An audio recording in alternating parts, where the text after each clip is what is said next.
Good evening and welcome to the Astoria Planning Commission for February 27th, 2018. I'd like to call the meeting to order.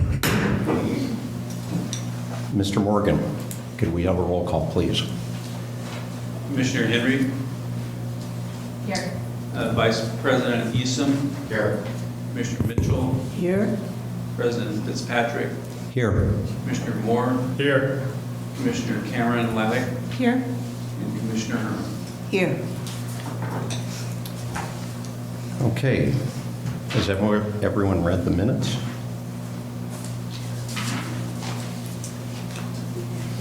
I didn't think we had it since. Doesn't look like we have any. You just did that to make us anxious. Make us worried. You just did that to get us, oh, wait. Okay. The Planning Commission will handle several matters tonight with a public hearing. The order I am going to follow for each public hearing is outlined in a handout called Procedures for Conduct of Public Hearings, available from staff. Scheduled public hearings are itemized on the agenda. In each case, I will identify the subject, announce when the public hearing is open, and ask anyone interested to testify regarding the matter. And to clarify, I believe we only have one public hearing this evening. If you wish to speak, please be sure to sign the hearing sign-in sheet located on the side tables. You should address your remarks to whether or not the application in question meets the necessary criteria. The significant criteria that apply to each issue are listed on the staff report, which staff has available. If you fail to raise an issue in person or by letter to the Astoria Planning Commission or City Council, an appeal of that issue would not be permitted.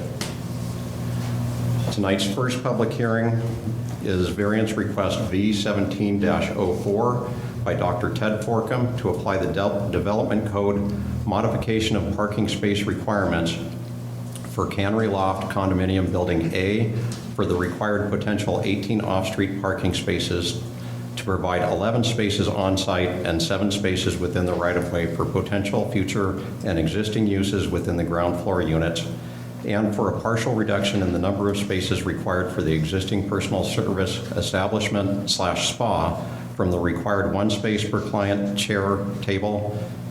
The request is also to apply the modification of parking space requirements for Cannery Loft Condominium Building B for the required potential of 18 off-street parking spaces to provide 13 spaces on-site and 5 spaces within the right-of-way for potential future and existing uses within the ground floor units. The buildings are located in the S2A zone. Does anyone object to the jurisdiction of the Astoria Planning Commission to hear this matter at this time? Does any member of the Astoria Planning Commission feel he or she has a conflict of interest or any ex parte contacts to declare? Could we have a presentation of the staff report and recommendation? Thank you, Mr. President.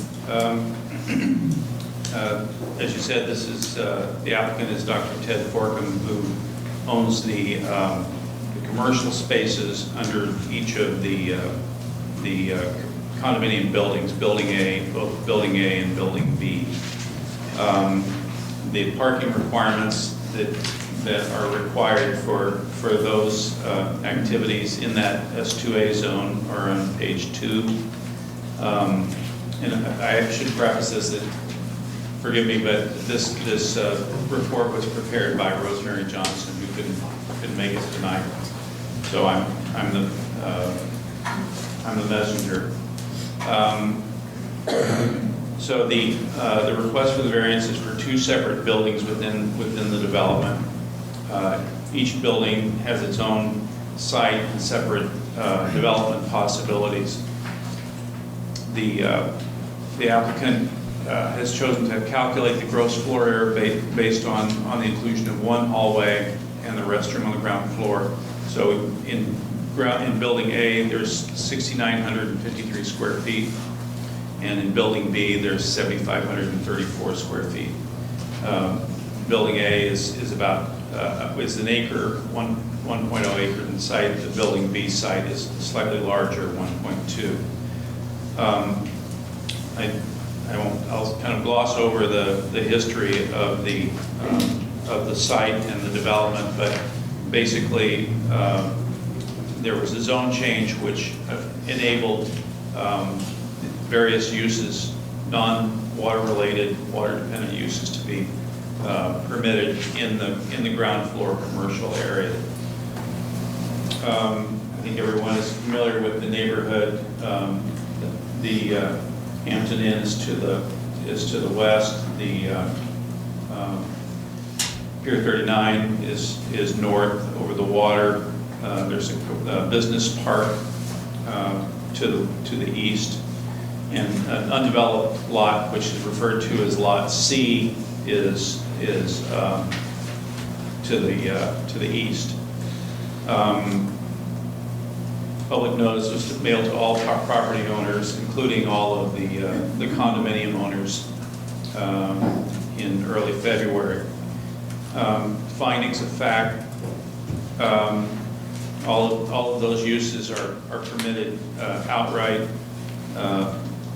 under Section 2705. Under 2710 shows the commercial or the conditional uses. The uses that are being proposed by the applicant are allowed as conditional. Some are outright and some are conditional. So the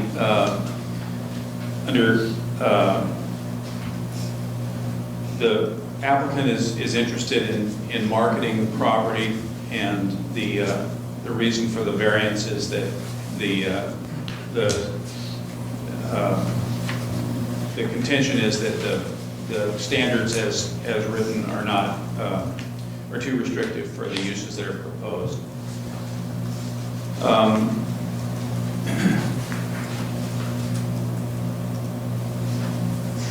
Sorry, I'm going to gloss over most of the material. I'm assuming that the commission has read the report. The applicant has prepared, or has had prepared a parking study, parking technical memorandum, and that is summarized in the report, including the alternatives for other modes of transportation. There was an issue concerning the lack of bicycle parking, and that has been addressed in the conditions. The applicant has agreed to include bicycle parking facilities, both indoors, covered, and out on the street. Just skipping to the conclusion. The recommendation, the request meets all of applicable review criteria. The staff recommends approval of the request. Number one, educational and establishments and daycares are not allowed outright and are not included as approved uses. The permit is valid beyond the 2-year maximum in order for Dr. Forcum to market the property. Each unit or single use and combined units is separately subject to the fractional measurement requirements. Eating and drinking personal services shall be limited to 35% of the gross floor area. Prior to any unit being occupied, the use should be reviewed by the planning department to assure that required parking is available. The applicant will work with the city and the HOA to locate the bike parking as mentioned. The applicant shall work with the planner to determine if a long-term parking space is possible. Long-term would be in one of the many storage units that are within the building. The applicant shall work with the HOA to relocate and identify the required handicap accessible space. Actually, that has been completed. And any significant changes will be reviewed by the Planning Commission. So that's a summary of the report. I can answer any questions. Thank you, Mr. Morgan. Are there any questions for staff?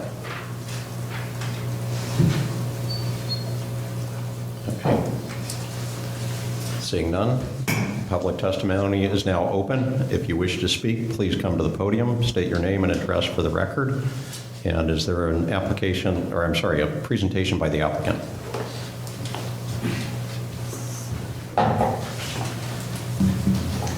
Hello, Commissioners. I'm Dr. Ted Forcum.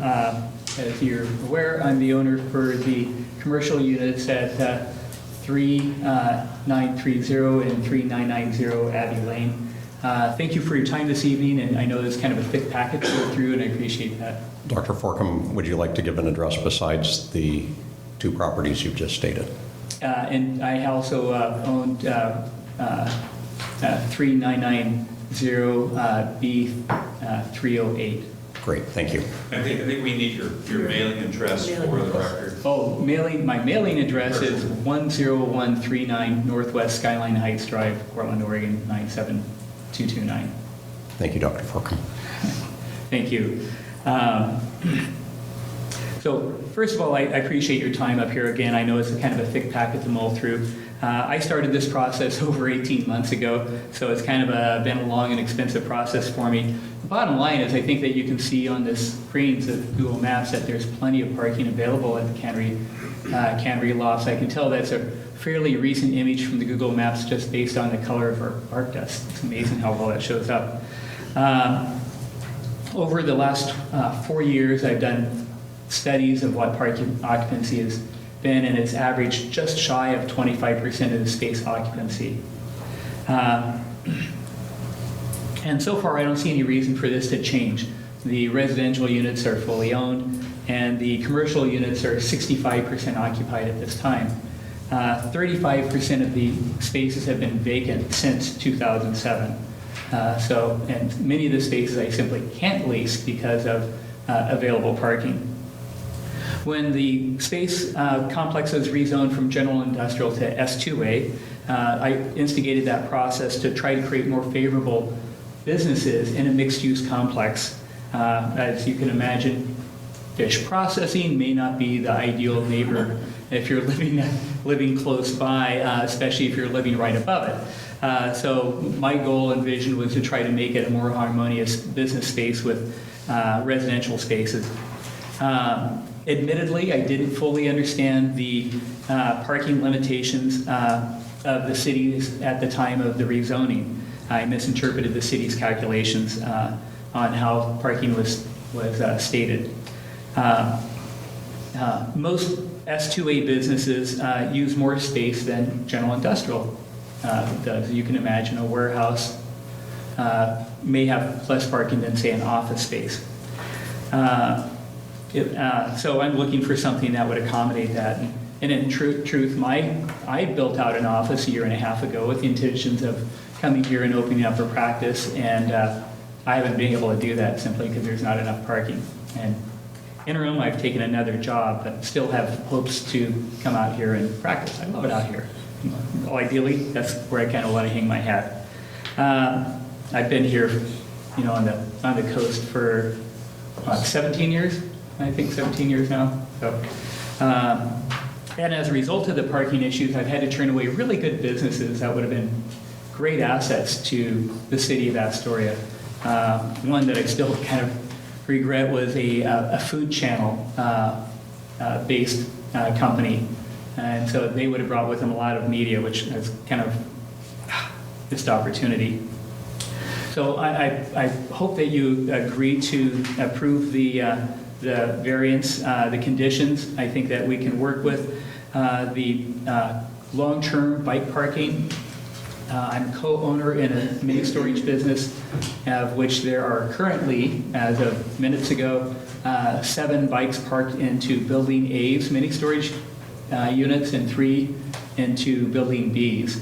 And so I think that it's already kind of operating like a long-term storage in those facilities.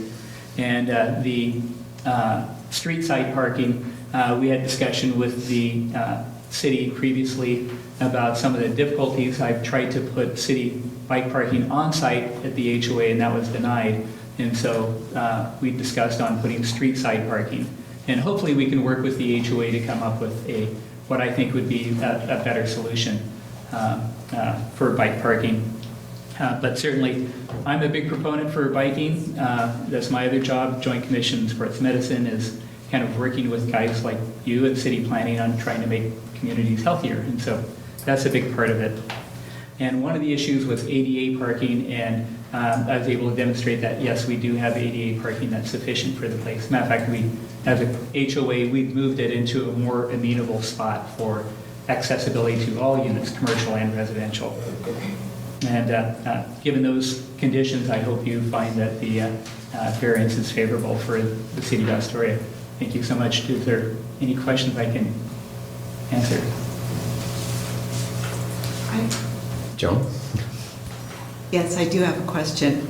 I just want to make it clear, when you say there's no available parking for new business, you mean there's actual parking, it's just it's not zoned to approve more business to come in there? So as you can see by the picture, there's a lot of parking. Well, I can't tell though how many spaces there are from that. Right. I have, I'm not sure if you received it in your packet, but I did a parking study over 3 years. And Yes. it showed that on average, there's about 75% of the spaces that are available. Just that in terms of how much is allocated by zoning application, and Mike, correct me if I'm wrong in how I'm saying this, is that only a certain number of those spaces have been allocated for commercial use. And a certain number of spaces are allocated for residential use. And then there's actually an additional number of parking spaces that, go beyond those requirements interior to the parking lot. However, we're asking for variance just for street side parking to allow for that application. I'm not sure, did that come close to making that Yeah, no, halfway it clear? did. So do residential and commercial visits, residents versus people visiting the businesses, do they just park in the same spots? I mean, is there any competition? Well, they did, after the rezoning, prior to, this is confusing, prior to the rezoning, all the commercial spaces were in the covered parking area. After the rezoning, those parking spaces opened up with the exception of those that were, their business license and their contracts occurred under the general industrial. They still have reserved parking spaces. And then everything is, it's open parking. Okay, thank you. Thank you. Anyone else? So just to clarify, the residential spaces are not reserved, it's all open. The only reserved spaces are for a select number of commercial tents. I think 5 spaces now, out of 104.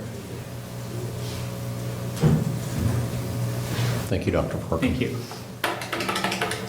Is there a presentation by a person in favor of the application?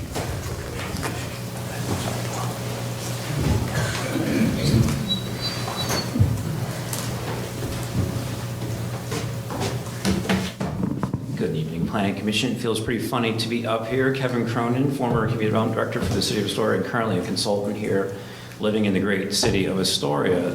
So Ted Forcum is one of my clients that I'm helping. I'm more coaching him. I'm technically not the applicant's representative because the application was actually submitted prior to my involvement with Ted.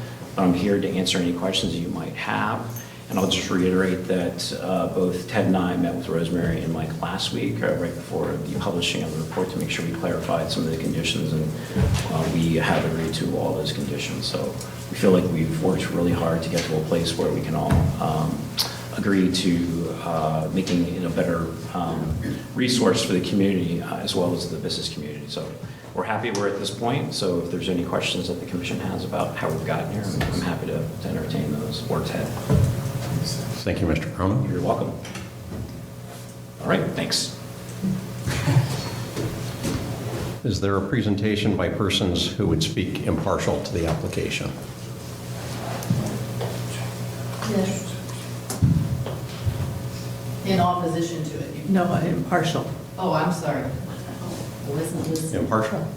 I would state that I'm going to speak in favor of it, but I do have some comments before the favorable comments. You are welcome to speak in favor if you would like.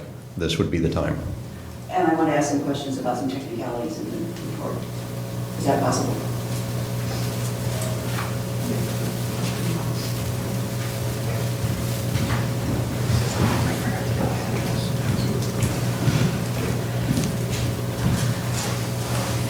I'm Leslie Moorhead. I'm a member of the Board of Directors of Cannery Loft Homeowners Association. I'm the treasurer and chair of the governance committee and chair of the finance committee. Having said that, I am not representing the Board of Directors of the Cannery Loft Homeowners Association or any of the other owners or any committee members. Ms. Moorhead, Moorhead. if you could give your address, please. My address at Cannery Lofts is 3990 Abbey Lane, Unit 406B. My mailing address and permanent residence is in Portland, 8210 Southwest Woods Creek Court, Portland, 97219. Great, thank you. Thank you. Now, I do have some questions, and I'll go through them, not expecting you to answer them, but I would like to be on record as asking some of these questions, and I think we can get them pretty easily resolved.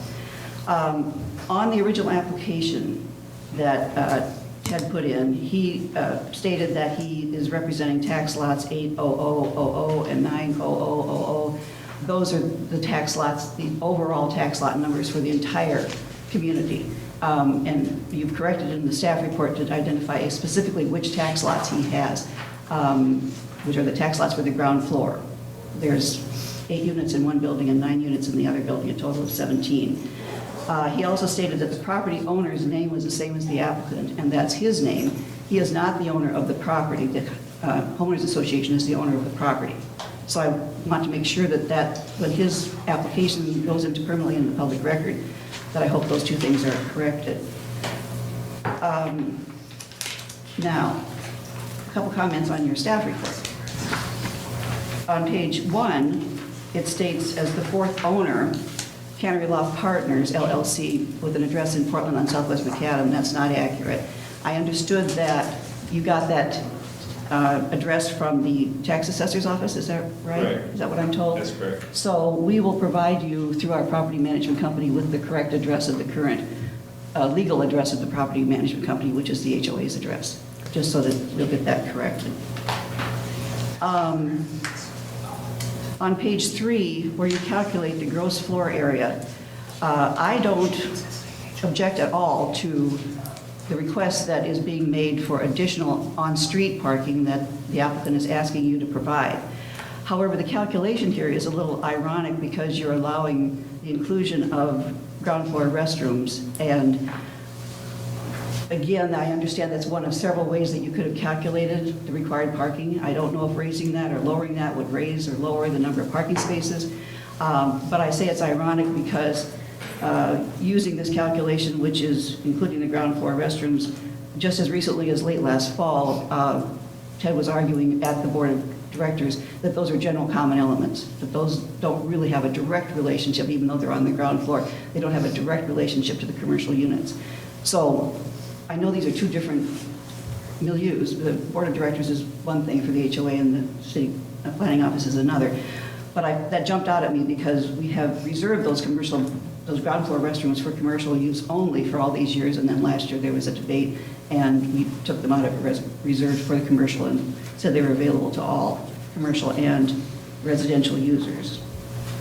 On page 8, the first finding, about halfway down, says that Building A is proposing something and Building B is proposing something else. When we use colloquially the terms Building B and Building A at Cannery Lofts, we mean the whole building, and generally that means the residents of the building. I think this is just a shorthand way in the staff report of saying that, but really it's the owner of the commercial spaces in Building A that's requesting a certain number of parking spaces, and he's also the owner of commercial in Building B. So it's not Building A or Building B that's requesting something of you. It's Ted who owns businesses on the ground floor.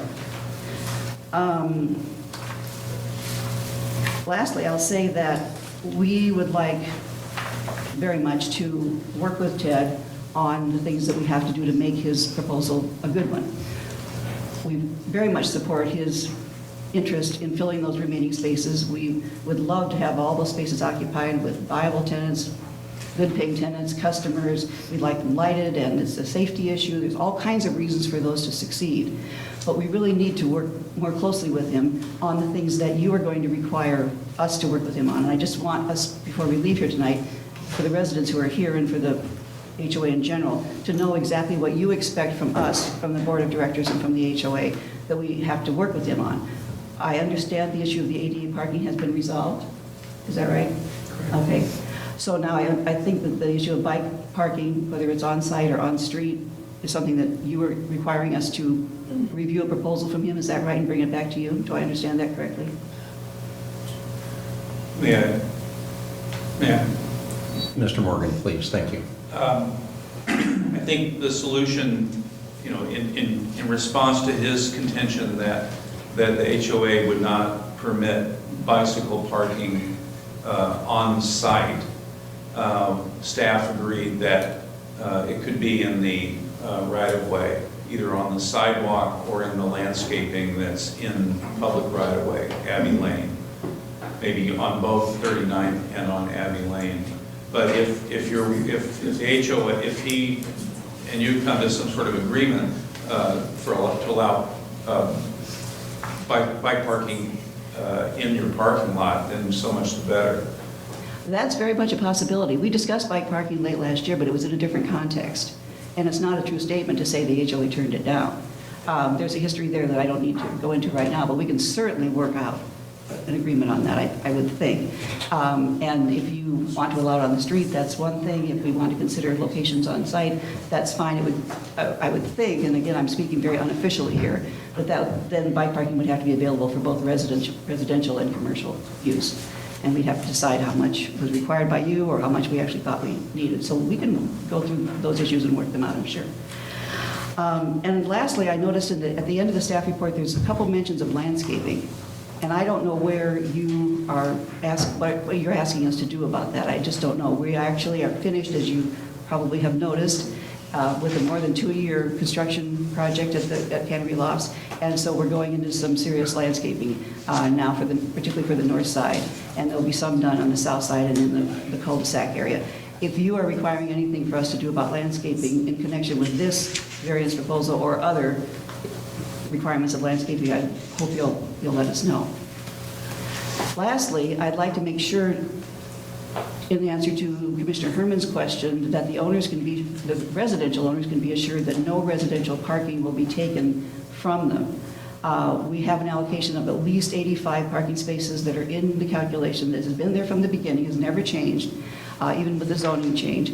And we want to make sure that everyone who has a residence there is assured of their 1.5 or 1.25 parking places. Those are not marked, they're not reserved, they're first come, first served.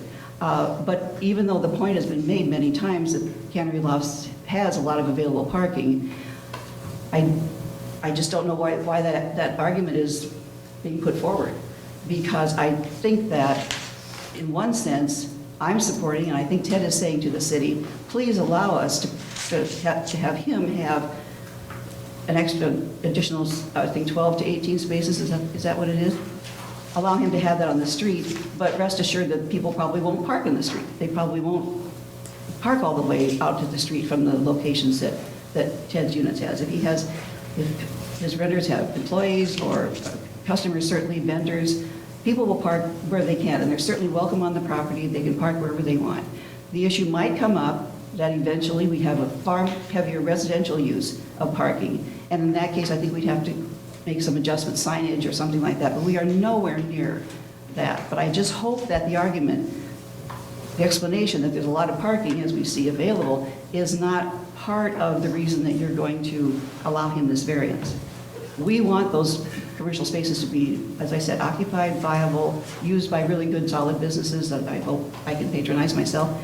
And we just don't want to have any door open or anything that we haven't been told that comes back to haunt us in terms of residents suddenly finding out there isn't enough parking for residents. Great. Oh, okay. Thank you. Thank you so much. That was a statement in favor of the application. Okay.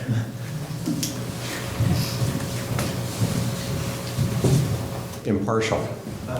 Oh, are you still in favor? Yes, sir. Great. Good evening. My name is Sunil Raju. I'm an attorney with Gamble & Popkin in Seaside. Our office address is 1580 North Roosevelt Drive. I'm here actually on behalf of a client of mine who's a tenant, a commercial tenant in Building A at the Cannery Loft. So the client's name is Mary French Peterson, and French Peterson is hyphenated and Peterson is S-O-N. And her business is Water's Edge Spa in Building A. She has suites 102 and 103. And she and her son are co-signers on the lease for the business and started it back in 2016. And they built out 2 connecting suites for a beauty place with services for massage and nails and things of that nature. I can share that Mary, who's the mother, invested $65,000 of her retirement to try to make this happen and invest in this space and build it out. But they didn't realize that with the parking restrictions that they could only use half of the stations they had built out in the building. So Mary wanted me to speak to you on her behalf to ask you to consider the needs of the businesses. I can't speak to all the other businesses as far as the commercial units, but this is a business in particular which would really benefit from some flexibility. I can say I don't know, I would necessarily expect that all of the chairs in the spot would be busy at the same time. I don't know that they would compete with residents in the evenings because the spa wouldn't be open in the evenings when people are coming home. At least there'd be probably a little bit of overlap. I'm certainly not an expert at spa services myself, but I can tell you I think that this would be something that would be complementary between the business side and the residential side of the buildings. So if anyone has any questions, I'm happy to answer, but I just wanted to speak on behalf of a business owner who's in favor of the parking constraints. Great, thank you. Thank you. Any other presentations in favor of the application? Impartial? Is there a presentation by people who would speak against the application? Yes.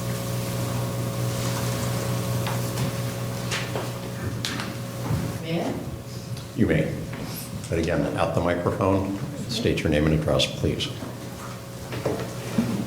My name is Lois Dupay, and my address is Post Office Box 1282, Astoria. I'd like to urge the Planning Commission and also the City Council to adopt a standard that requires people that come in here and put developments like this in to provide 100% parking as a standard. We have a big parking problem in this town, and it's only going to get worse. We've had a lot of public testimony already on the safety issue in the crosswalks. I have testified on that more than once. And this is only compounding the same problem. This is kind of a funnel here, you've noticed, I'm sure. And it's going to be developing rapidly. The future of this town is very positive. There's going to be a lot of development here. But if we don't think ahead and provide leadership on this issue, we're going to run into some real problems. So I'm asking you to deny this application because we need to think ahead. We need to lead on this. We need to require investors to build the parking they need. There's going to be tourists. There's, like it or not, the fishing industry is not going away from this town. There's a lot of uses for that right-of-way parking.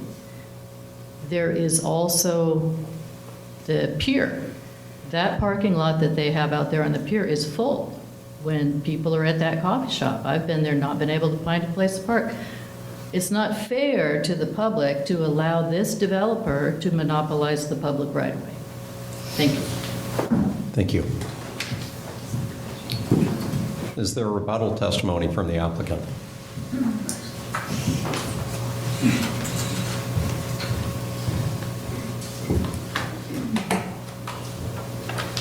Thank you once again. I just wanted to clarify, I believe the tax lots that are listed that Ms. Moorhead presented, I believe they are all the commercial tax lots that are listed correctly, unless I have a different form than what she's seen. And the ground floor bathrooms were calculated into the calculations based off of a request on how to calculate square footage put forth by consultant planner Rosemary Johnson. It's true that I did put through what's called an ARC application request, requesting to install actually double the amount of the bicycle parking requested by the city, but that was declined by when it was presented to the board. The parking proposal that we're putting forth really has nothing to do with residential parking. So it's all adding additional parking out into the right-of-way that hasn't been allocated otherwise. And if you're wondering, why there's not more interaction through the HOA board on this specific topic is during the rezoning application, there is a great deal of acrimony between myself and the board. One of the board members was having secret meetings and organized a parking coup as a result. So that just, unfortunately changed the way that I presented this variance for obvious reasons. Thank you. Any questions for the applicant? Thank you, Dr. Forcum. Any closing remarks from staff? Public hearing is now closed. Discussion.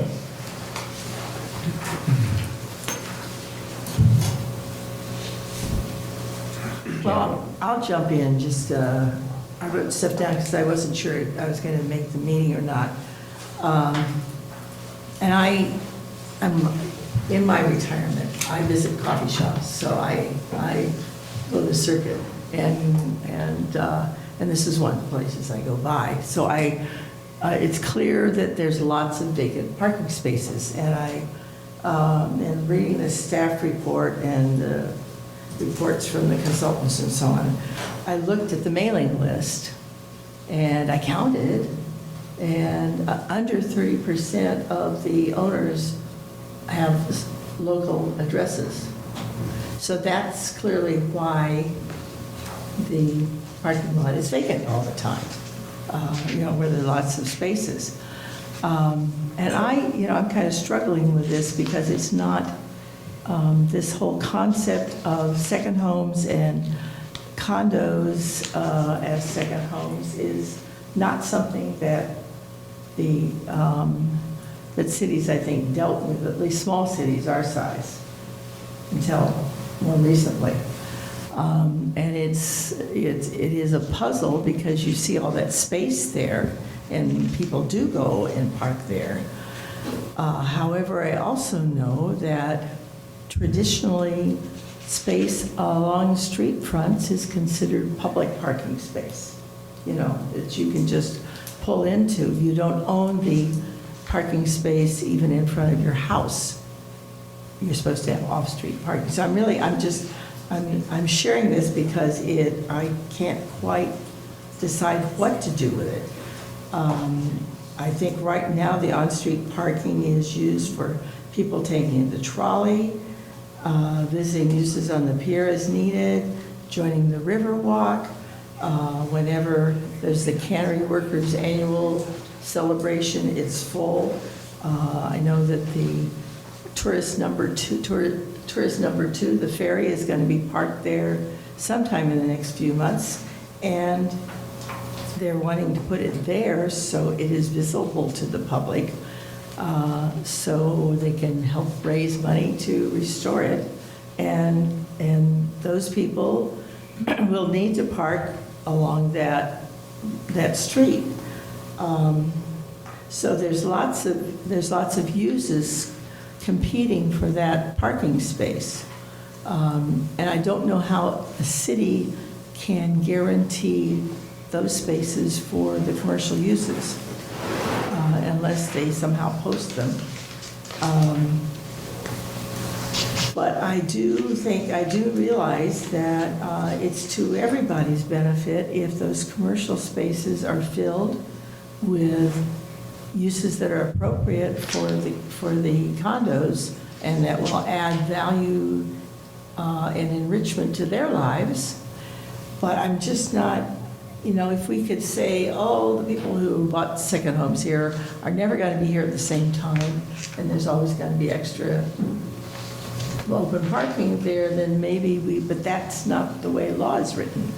So I'm just kind of burbling out those concerns, and I don't quite know what to do with it, because something tells me we ought to be, those on-street parking spaces are public parking spaces, just like they are in my neighborhood. But I don't, but it's clear there's room there. But I don't know if all those other 70% of the people are going to decide Astoria is a wonderful place and they're going to end up their time here. There's no way of knowing that. So, jump in and help me. Well, I just wanted to, I think that this parking study from Lancaster was included in your packet. Mm-hmm. I think one of the factors that that we looked at was the usage of the parking lot over a 3-year period, and for example, the Memorial, the largest percentage usage of the 111 spaces was Memorial Day weekend, 34%. The Homeowners Association meeting in mid-July, 43%. Or number of vehicles was 43 out of 111 spaces. So even on those two big weekends, it didn't seem like there was much utilization of the parking there. One factor is that we did require when it was built that each unit have 2 parking spaces. And typically people, they use it for second homes, don't come down with 2 cars. So that's one factor. The other factor is that these spaces aren't available to the, at least in the parking lot, are not available to the people that use Pier 39 or, it's a good ringtone. It's not offensive, at least. Sorry.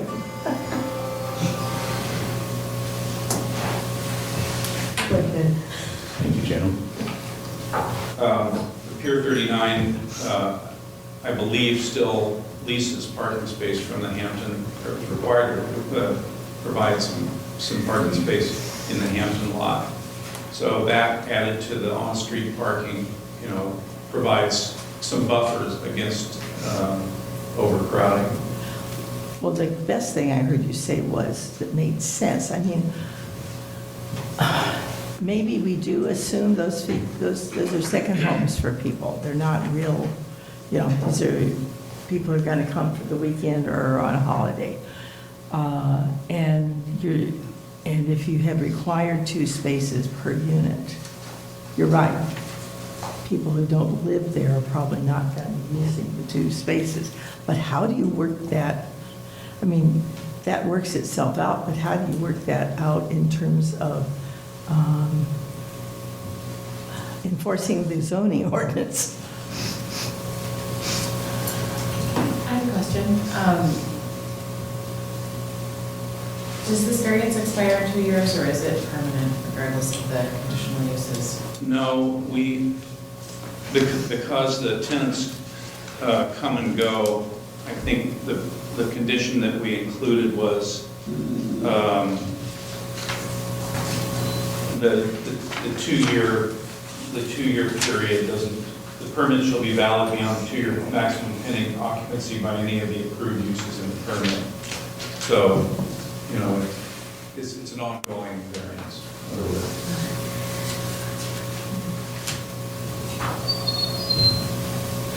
Well, I certainly do wish to help these retail spaces become, the ones that are empty, become viable locations for potential businesses. It's a shame that this lawn is limited to using 4 tables or chairs at one time because they only have 4 parking spaces when the parking lot is 75% empty most of the time. It is a difficult situation. I feel, I know this is a different zone, but if you think of commercial uses downtown using on-street parking, it's kind of first come, first serve. I would certainly feel better about it, like it's more of a slam dunk if there was reserved resident spacing, parking. But without that, that's where we come into this little problem, is it would seem unfair to the residents if they drive up one day and there's no parking space available, because that technically they do own their parking spaces, even if they are first come, first served, so.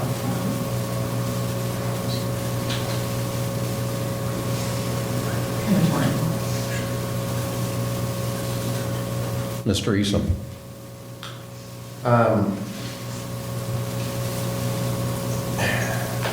I'm torn.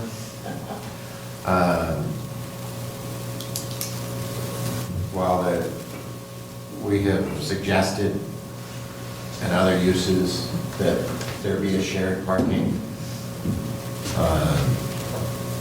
why that can't happen here, I don't know. And I think that would work. The occupancies of the residents and the commercial are not going to be the same.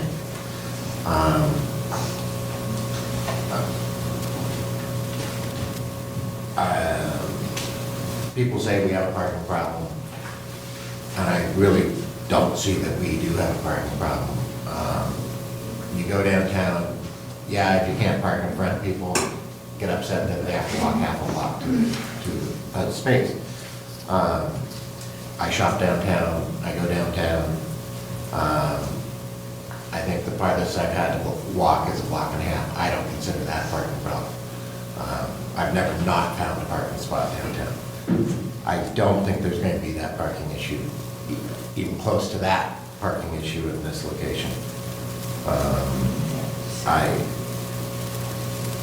It is not feasible for every building to supply all parking.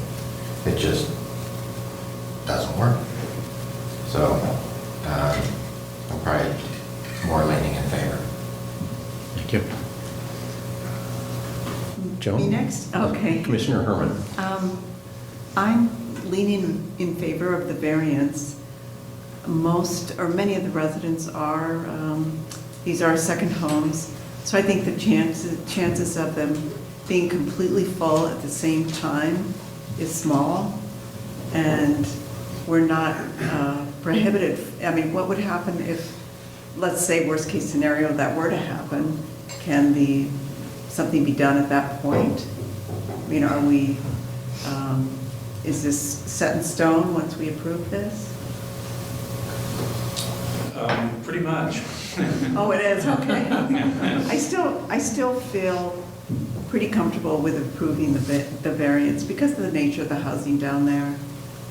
It sounds like there's more than adequate housing, and if the businesses are not able to, for example, simply come to the space because there isn't adequate parking, or zoning for parking, there is adequate parking, but not the zoning, that seems a shame. And I'm wondering, Mike, do you know, did the city just overestimate the amount of parking needed? Or is there a certain calculation that's always used in estimating how much parking would be required? Well, I take some ownership of these standards back in the day, but, I mean, 1 per 500 is a fairly generous number in terms of square footage. Retail, 1 per 500 square feet. Professional and business offices, 1 per 500. I think maybe the spa, for example, is a little bit out there. I mean, the fact that you have to have a chair for a space for every chair is a little much. But I think most of the standards are in agreement with most of the other communities. the fact that you need 2 spaces for each condominium unit is, like, as I said, is, provides a lot of overage. And the fact that people are, I don't know what the percentage of second homes to permanent homes are, but I live in Cannon Beach, and in certain times of the year, like now, it's a ghost town, because the second homeowners are just not around. But yeah, I think they're reasonable standards, but there's always some room for improvement. One concern I do have with those on-street parking spaces, if we approve the variance, would they be restricted to the public? The on-street, you said? Yeah, the on-street parking spaces that would be essentially, No, I don't think the intent was to have put up signage and say, resident only or, public only. I think it's just assumed that, here They'd be are using 8 them. spaces and, whoever gets there first. great, thank you. Good question, Joan, because Commissioner Herman, because I had the same question, so. Do you have other comments, or? No, I think that's it. I was Ms. al- Cameron Laddick. I was also operating under the assumption that these spaces, the on-street spaces that we're talking about, wouldn't be marked in any way. They would just be, for zoning purposes, allocated, but they wouldn't actually be separated or restricted. Correct. Only for people that are coming to use these commercial spaces. I share Jan's concerns about restricting or allocating right-of-way parking. I think that in almost any other part of town, I would be more concerned about it. In this particular location, I think I'm comfortable with this proposal. It doesn't seem like it's going to, the way that it's written, it wouldn't compete with the residents in any way. I think that's really important. I'm also very in favor of being a little bit flexible in order to encourage economic development in this area. The other thing that makes me comfortable with this is that I recognize that we're only talking about right-of-way spaces on the blocks just directly adjacent to this to these 2 buildings, and you can really see that there's a lot of other on-street parking that would be, like Commissioner Eastham said, a 1.5 block walk that would also be an easy walking distance for anyone using these commercial spaces if everything else was full. I think that when you look at what else might happen in this area, the Hampton already has a lot of property that they're taking up. I don't see a lot of other kind of competition coming in. I was also glad to learn that the Pier 39 businesses have some leased parking in the Hampton parking lot, because I didn't know I could park there going out there. But yeah, for those reasons, I think I'm comfortable with this particular proposal. Thank you, Commissioner. Commissioner Moore. Thank you, Mr. President. To restate it one more way that might help clarify, the variance request is to reduce the number of off-street parking spaces, and part of the justification for doing that is the availability of on-street parking. So we're not locking that on-street parking into anything. It just happens to be there, and the applicant is using that as part of the justification to free up or to reduce the number of required off-street. When we're looking at variances, the key points here are whether or not the variance will prevent an unnecessary hardship, that the development's consistent with the neighborhood, and the request is reasonable to make, or is necessary to make reasonable use of the property. And we've seen this property before. It's been very difficult to get commercial businesses in there, and I think parking has been a huge problem for that. I support this plan and hope that it will generate some more interest in those properties. We can get some more commercial business down there, or professional. Thank you, Commissioner Moore. Well, I happen to own a number of parking lots, both commercial and residential. 2 of those lots are legal non-conforming. Under current code, we do not have enough parking.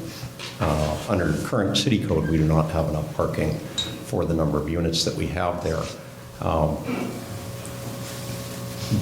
We have never, at the 2 units that are legal non-conforming on the parking, we've never had a parking issue. We're located on corners. On-street parking has never been an issue. I've never had a tenant tell me that they couldn't find a place to park. At a couple of our other units that have the required number of parking spaces, or nearly the required number of parking spaces, they're not full. And if I go out at 5 o'clock in the morning in my residential parking lot, it's not full. The guest parking lot is not full. There are on-street parking spaces. And if I'm out there at noon, the parking lot is not full and the on-street parking is not full. And that's virtually every day of the year, except for during the parade for regatta, in which case people sneak into our parking spaces. But other than that, we haven't had that issue. My commercial lot is virtually not used at all. And so I have not experienced an issue with not having enough parking. So I understand what Dr. Forcum is looking for, and I also appreciate Commissioner Herman clarifying that these aren't going to be reserved on-street parking spaces. It's just my belief, or my understanding is that he's asking if these can be counted so that he can count it towards his requirements so that he can fill his commercial spaces. So I don't think it's an unusual or an unreasonable request. So I am leaning towards approval.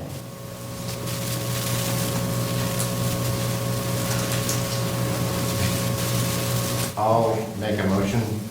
I move the Astoria Planning Commission adopt the findings and conclusions contained in the staff report V1704 by Dr. Ted Forcum and approve the variance request. Do we have a second? Second. All those in favor? Aye. Opposed? Motion carries. The Astoria Planning Commission's ruling may be appealed by any person with standing to the City Council within 15 days of the mailing of the Astoria Planning Commission order. Appeals shall be in writing and shall be filed with the Community Development Director. If an appeal is not filed with the city within the 15-day period, the decision of the Astoria Planning Commission shall be final. The permit will be void after 2 years unless substantial construction has taken place or use has begun. However, the Astoria Planning Commission may extend the permit for an additional 1 year upon request by the applicant. Okay, do we have reports of officers?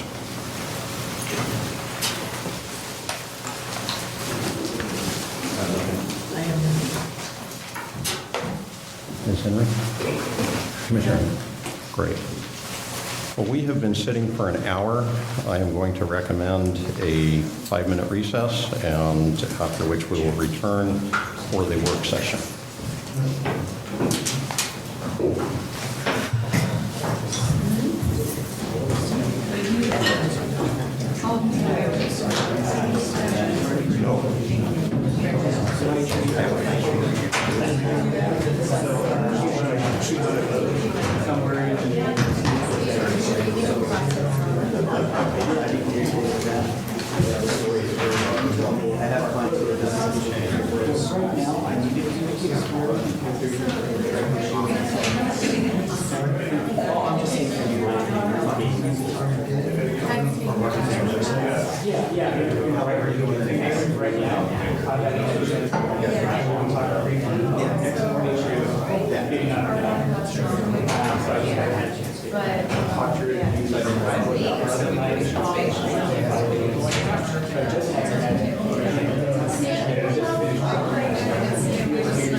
you go through this.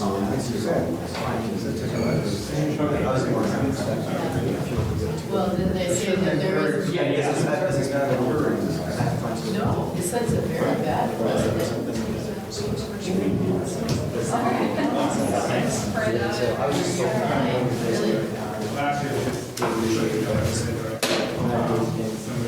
Downtown association, that's typically. I respect that. You know, they're talking about 1,700 unit development.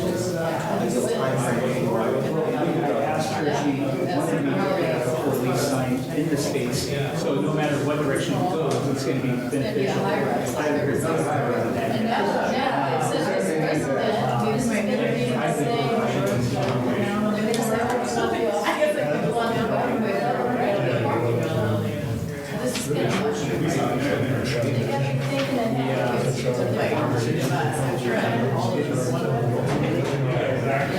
Think about it, you know, you would probably have like the US. It's really funny, my daughter had this like.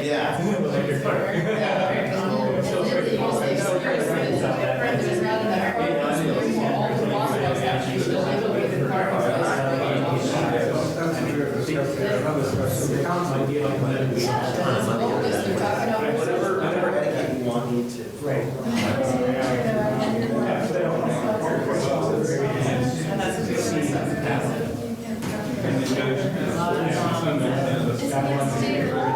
It is, I've told you that, as I said, I'm in the room, I drive through this town all day. There's not enough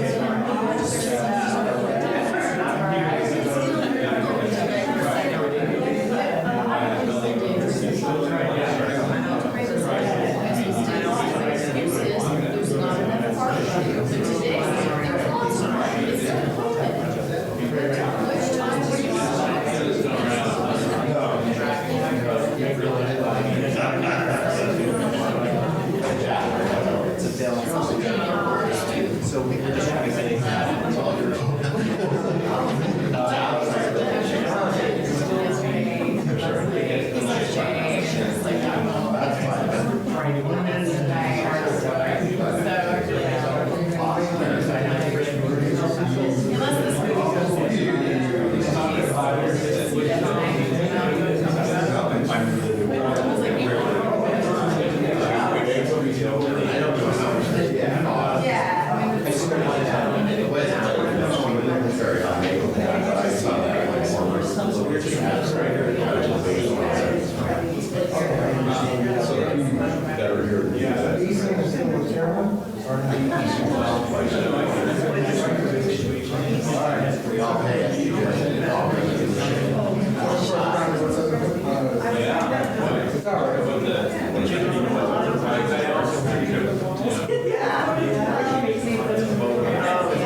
Seriously organized there. Right. here.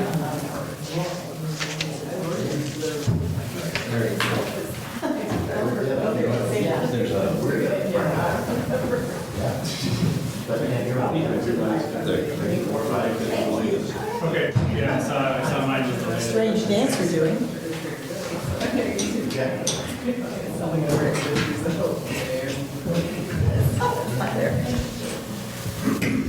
Okay, we will reconvene the February 27th, 2018 Planning Commission meeting.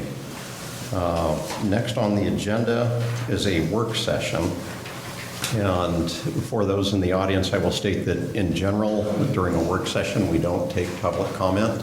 However, this evening, I have been given the option to allow public comment, and I would be very interested in hearing what the public has to say. So we will have discussion among the commission members, and then we will take comments from the audience. We would ask that you do limit your comments to 3 minutes. And if that works with the other commissioners, we will start the discussion. Mr. Morgan. This document was actually drafted by Commissioner Moore, and I don't know, I don't want to dodge the bullet, but I'd be happy to let him lead the discussion. Thank you, Mr. Morgan. So this document came out of the long meetings we had talking about the warming center earlier this year. And the goal of this was to update our development code to provide some guidance on emergency warming shelters in our city. The goal is not to make it harder or more regulation. This would actually reduce the amount of regulation. Right now, they have to come in every year and get a temporary use permit because our development code doesn't have anything in it specific for emergency warming shelters. What this proposal would do would create a specific conditional use standard for a warming center, an emergency warming center that meets the criteria in here, and they would just have to get that once, and they could operate in that same location every year. What I did in constructing this was come up with a definitions of both the clients of the warming center, or emergency shelter, and what an emergency shelter is. The definitions I came up with are taken from other development codes that have definitions like this. The specific conditional use standard is pretty close to verbatim from the technical advisory that they operate under currently. There are a couple of minor additions, some personal safety additions that I had added. And then I identified zones that I thought were appropriate for a large emergency shelter. Now, something else to point out in this code, and please know this is all up for discussion, that's what we're here for, but as it sits in front of you, this would apply to a temporary emergency shelter that accommodates more than 10 people. So if a church or any organization wanted to operate a small emergency shelter, they could do so in any zone, with the city's guidance on how to do that. This would apply only to larger warming centers that would have an impact on the neighborhood they're in. And that's what we saw when we dealt with the temporary use permits this year, is that we had a lot of residential concerns because a large shelter has a large impact. So that's kind of the foundation of this. And then Chief Ames provided a little feedback. And I made some changes. Actually, it might look odd because I made some changes, and you're looking at the changed version.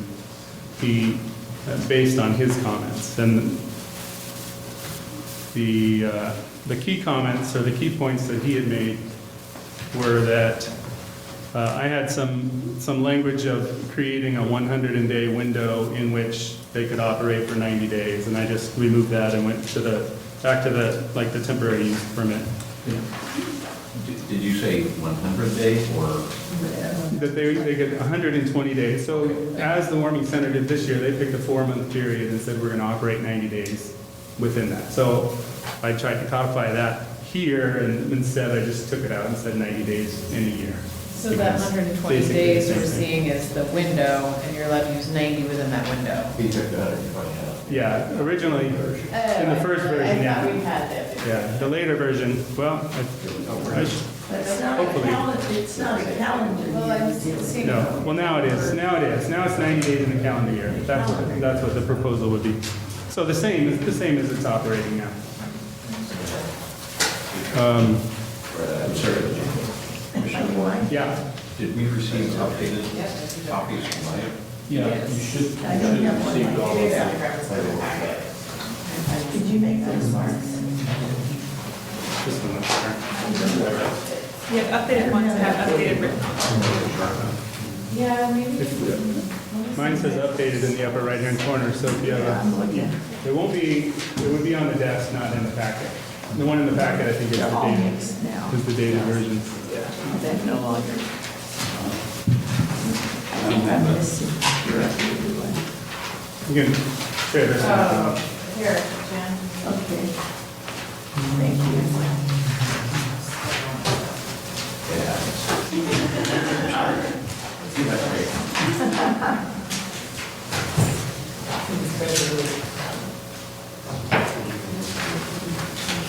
All right, edited. So another change that the chief was concerned about was an arbitrary limit, an arbitrary occupancy limit. And I just removed that, and the occupancy would go back to based on the square footage of the space.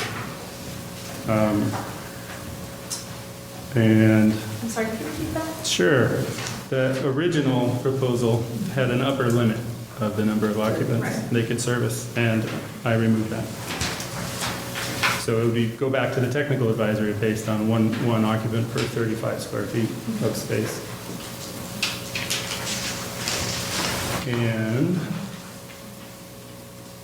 And again, so the last paragraph in Chief Ames, he talks about putting, unburdening the center with regulation, and the response to that is that this would actually make it easier, because they won't have to come back every year when they find a location that they can operate on and get a conditional use permit for it.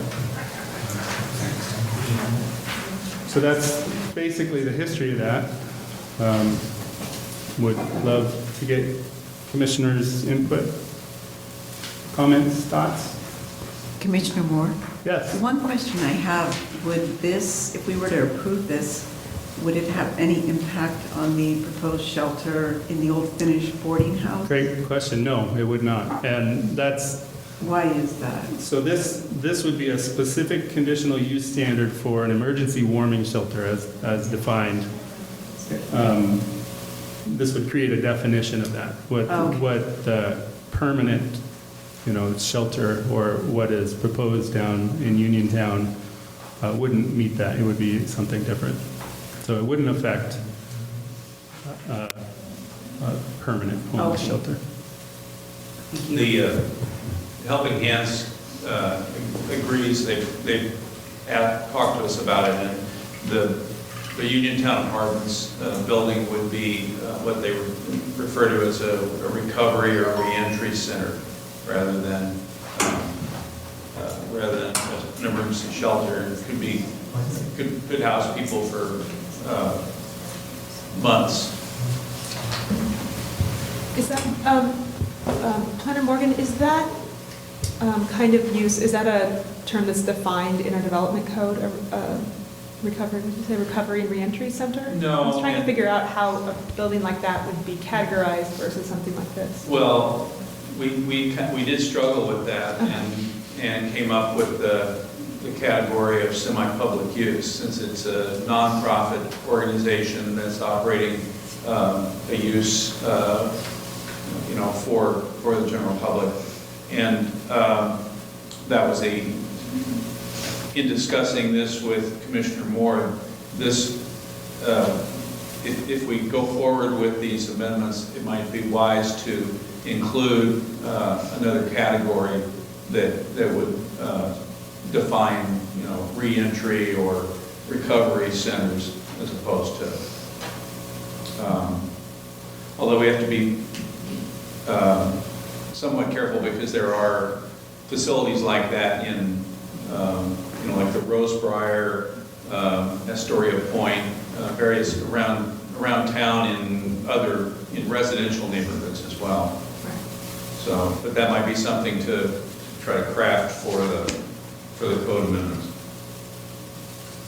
Can you also review for us what the stages would be? So if we agree on language that we like, we then make a recommendation that then would go to the city council? Is that the next step, or is there more steps in between? Yeah, I think planning staff would like to have a shot at it and make some recommendations, and then bring it back to you in the form of a code amendment. And then if you agree with any changes, then it goes on to the city council for an amendment.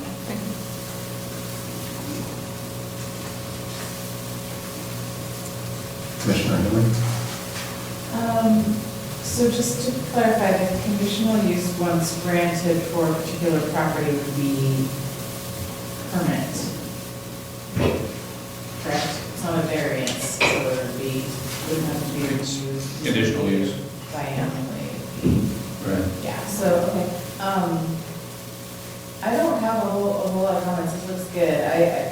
Daryl, Commissioner Moore, I might send you, or give you a copy with some red lines for things I think, because I like to edit documents. So those are some things I think might clarify, grammar or tense, things like that. It looks pretty amazing, especially this updated version. I can't think of why this would come up in the future, but just in case, I'm wondering, does a homeless individual or person need to be an adult or a dependent juvenile? Is there a separate facility for youth, or if they can classify it as runaways? I'm not sure how that works, and Again, these definitions, I think I took straight out of Oregon City's development code, so. And it may never come up, I don't know, the city code would be, juveniles are not protected because it doesn't state them specifically in the city. Well, I know the warming center doesn't accept, They don't. I think unless they're accompanied by their parent. Yeah, that's correct. Show identification.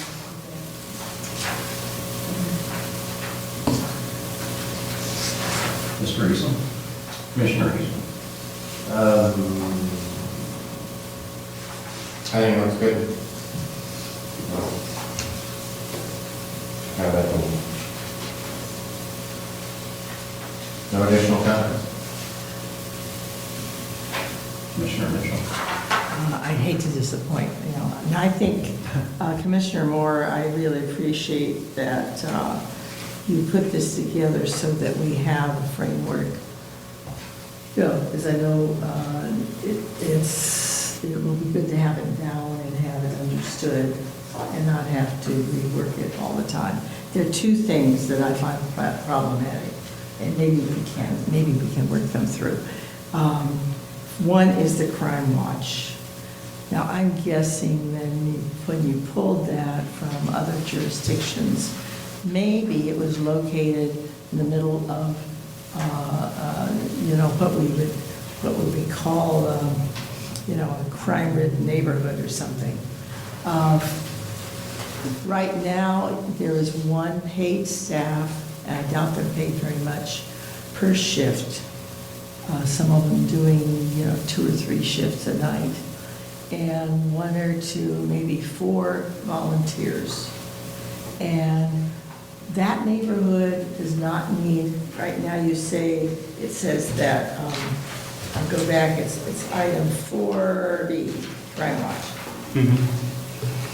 to have somebody there for 2 hours prior to an hour after the shelter's operating hours to watch the neighborhood is a little bizarre by the Methodist Church. You know, I mean, and I have said before that I'm not a very noble or consistent volunteer, but I have volunteered there, and I have done the beginning shift and the morning cleanup. So I've been there from 6:45 till 8 or 9, depending upon what needs to be done, and at 8 in the morning to clean up afterward. There's nobody else around. And that, you know, to pay somebody to watch the parking lot behind the senior center or something just seems, Well, I'll say that originated from the neighborhood concerns, the letters that we received, that the majority of the neighborhood interruption, if you will, occurred before they opened yeah. and Well, after they. I have been there several times, discharged. and, you know, things have changed. I think the people are getting more direction as to what behavior is tolerated and what is not. The Okay. most I have seen is a couple people waiting down the street by that, it's some sort of a power company or something that doesn't have any people around there. Yeah, but I don't, you know, I haven't seen, they don't pile up, they come in bit by bit. They don't all come and rush in because they now are able to be there come in anytime between 6 and 8 when they're served. So I don't, you know, to have somebody there for 2 hours before, to me is. Would you just recommend removing that altogether? I would. Or changing it to Or- a neighborhood watch or something less You know, negative sounding? maybe somebody is usually and should be there, a staff member should be there 15 minutes to a half an hour before the place opens, and for them to observe what's going on, I think is reasonable, but 2 hours is just way beyond the And pale. remember So, that the goal yeah. of this conditional use standard would be to, so the way they're currently operating the warming center, Uh-huh. they're doing so because they're choosing to do that. We can't, the city can't hold them to any kind of commitment or agreement. They can't revoke the temporary permit, Yeah, you know, based on something. So what the intention here was to create a standard that the center has to operate. So when Director Cronin told us that we were going to get a neighborhood agreement, and we put the meeting off until we read this neighborhood agreement, and then when we came back, we were presented with a commitment because for whatever reason, it was too difficult and to come up with an agreement in the neighborhood. What this is a neighborhood agreement. So this is kind of what we were promised. It's something that we can use to ensure they operate. And this is designed as how they are operating now, plus a couple of little. why 2 hours? Well, that was an issue that the people who testified against the variance for the last Yeah. year brought up that there was loitering outside hours before the shelter opened. I know one of the measures to mitigate that was not having the Wi-Fi turned on prior to opening, because people were hanging out outside using the Wi-Fi because they couldn't Oh, yeah. use their wireless devices. But I don't know the 2 hours is magic, because I don't remember if that was part of Commissioner Moore, you saying that 2 hours was part of the neighborhood. I mean, maybe 2 hours is too much, or. I plucked it out of the air, so. Okay. Actually, I may have read this. This may have come from a neighborhood agreement from a group of shelters in Portland, Okay. because I used. So I think the whole point is to sort of have somebody who's patrolling, that maybe it is neighborhood watch, it's not crime watch, but just kind of to help with being responsible for activities that may be occurring in relation to the homeless shelter prior to their opening for people who are maybe lining up waiting. They know they're going to go in 2 hours, might as well go sit there and wait. And there were a lot of complaints about the loitering. Yeah. That was happening. And I think that was maybe more of an issue, but as my recollection is that now people can come in at 7 and they encourage people to come in between 7 and 8 rather than making everybody wait until 8. Because then people back up. But I just, I'm in the kitchen and I'm seeing people come in and they sign in and that kind of stuff.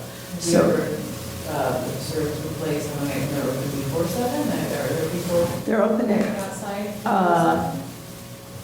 well, because I go there at 6:45. And there may be, no, there's not a big group of people, no. There may be 3 or 4 down the street. But I just, 2 hours to me, it just, it's. So I would remind Commissioner Mitchell that the view from inside the kitchen or inside the warming center is different than the view from someone walking from City Hall up to home on 11th Street. Yeah. And it would be a different view than what someone who lives on 11th Street sees looking down. Yeah. So I don't think that the 2 hours in advance is unreasonable. And I would say that the existing neighborhood commitment has helped immensely. And I don't want to go backwards. I hope that the planning commission doesn't either. What about doing 1 hour? I was actually going to say, how about 30 minutes before and 30 minutes after? Yeah, that's it. That's, I think, is perfectly They reasonable. call it a neighborhood watch, not a crime watch. So from practical experience, I think that the 2 hours is very reasonable. Is anything less sufficient? Remember, this isn't just for a specific location, Yeah. Right. or a specific organization. So Correct. I think an hour would be reasonable. I would agree that an hour would be reasonable. Okay.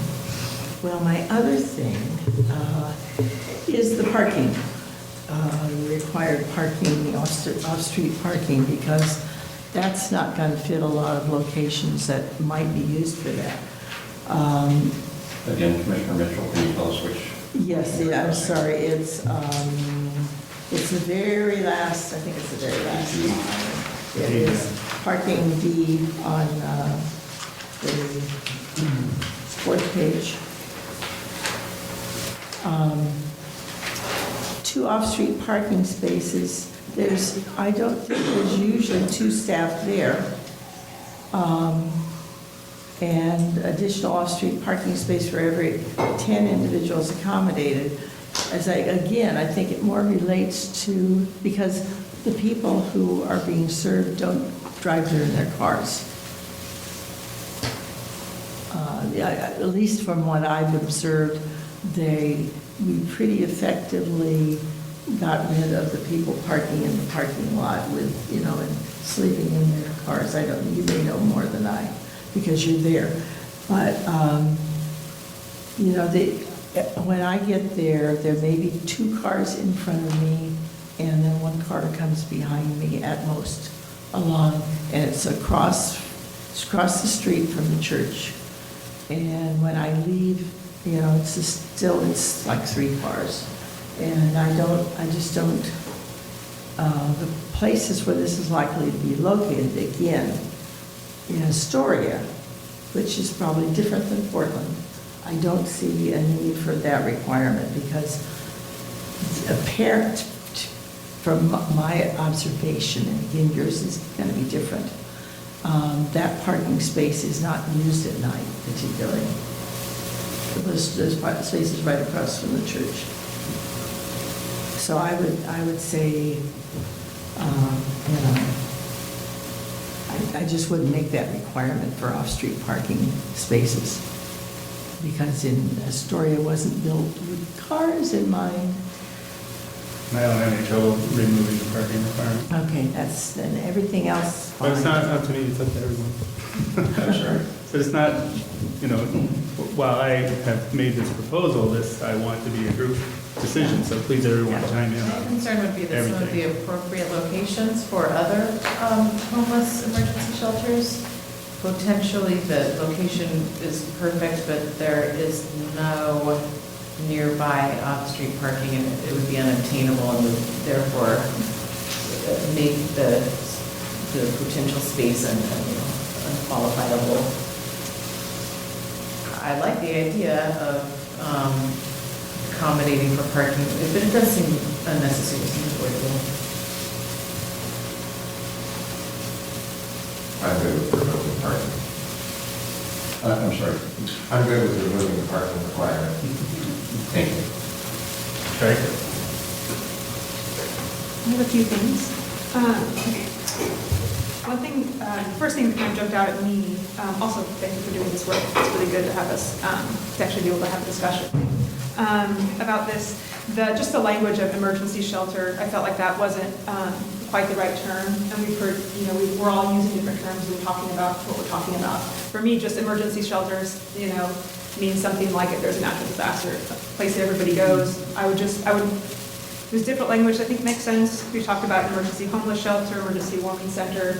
I think anything like that might be good. Options just to be a little bit more specific. Because I feel like we might at some point want to talk about emergency shelters for natural disasters. And I don't want to use up this term for that necessarily. We also might like to use the word household instead of family. I was looking at some kind of similar language in Portland's code. Just because family means different things, people live in different kinds of groups, but household might be a nice name, or a nice word to use.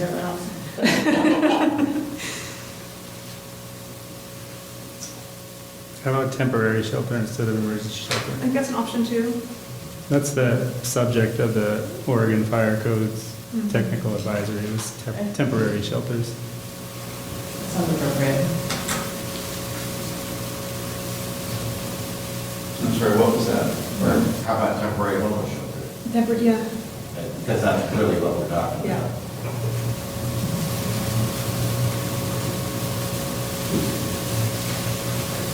I do have another comment, if Jennifer's done. I'm not. Okay.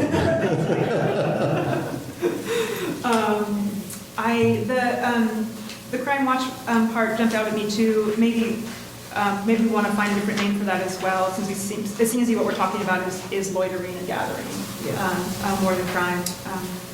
The discussion we've had on that. I like neighborhood watch, because that would be the concern is Right. neighborhood. Yeah, that's good. The garbage watch, I just felt like we might want to add a little bit of language. 'Cause right now, Commissioner Cameron Laddick, can you tell us which portion, sorry, I'm on number 4. Okay. A, the garbage watch. Just, as it says right now, it's just during non-operating hours in general. And I think we're talking about specifically on days following a night when the shelter was open. So I don't think you mean every day. Right. Or it can happen 3 days later, Right, yeah, that we're talking about only when the shelter was In used. relation to Right. when the shelter was open. I don't have a good sentence for that.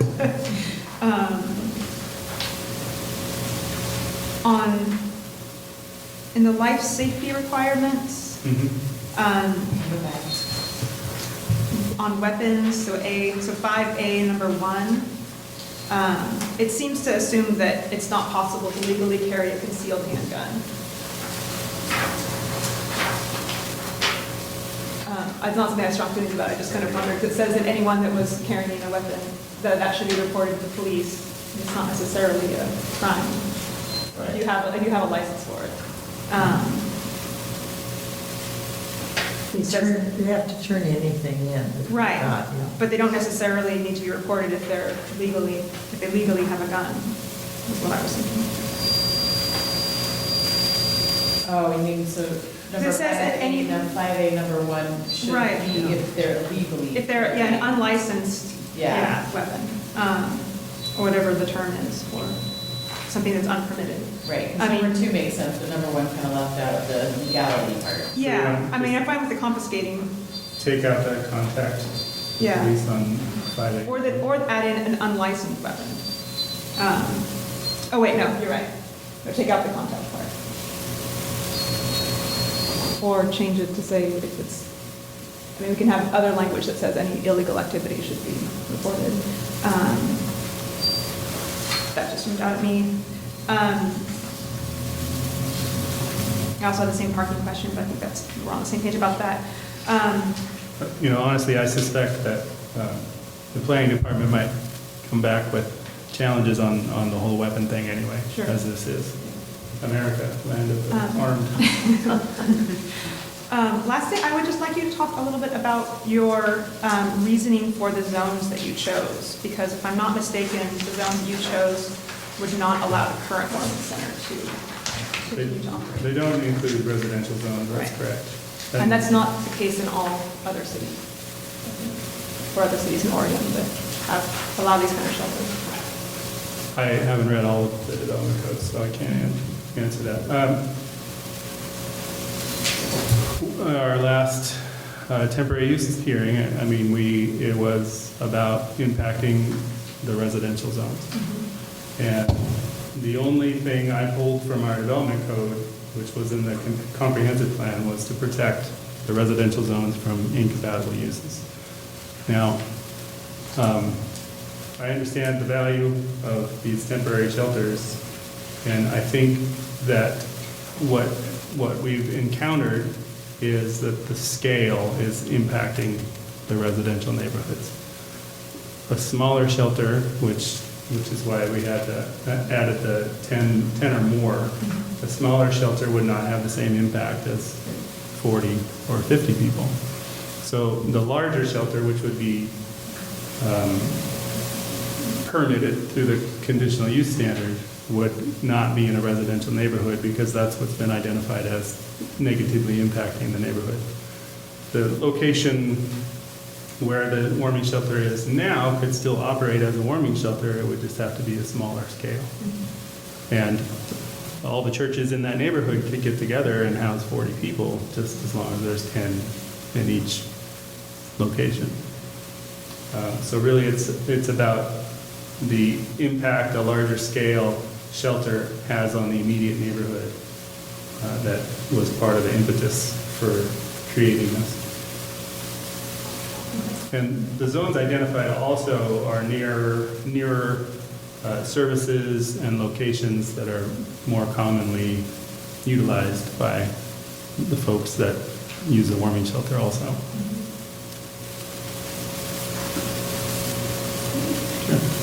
Commissioner Herman. Thank you. So Commissioner Moore, thank you also for all of your work. Sure. Since I am new on the commission, would you explain what those 5 zones are? I don't understand the abbreviations. Oh, sure. Thank Would you like me to do that?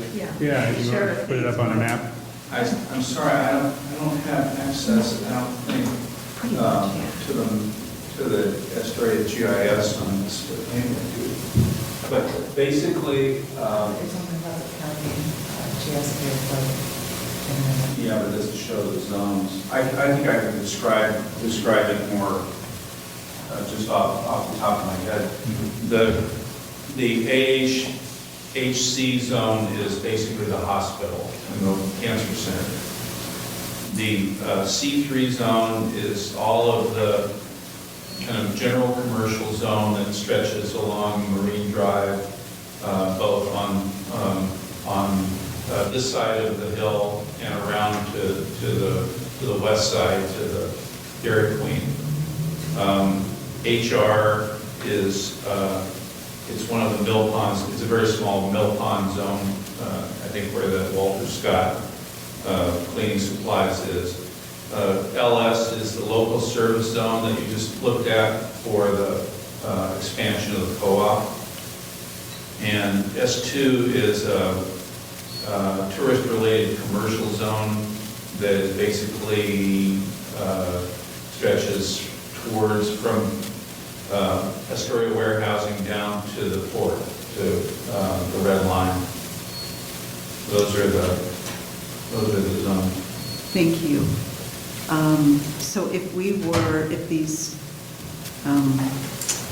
requirements were approved, the warming center as it is now could not continue. Not at the same scale.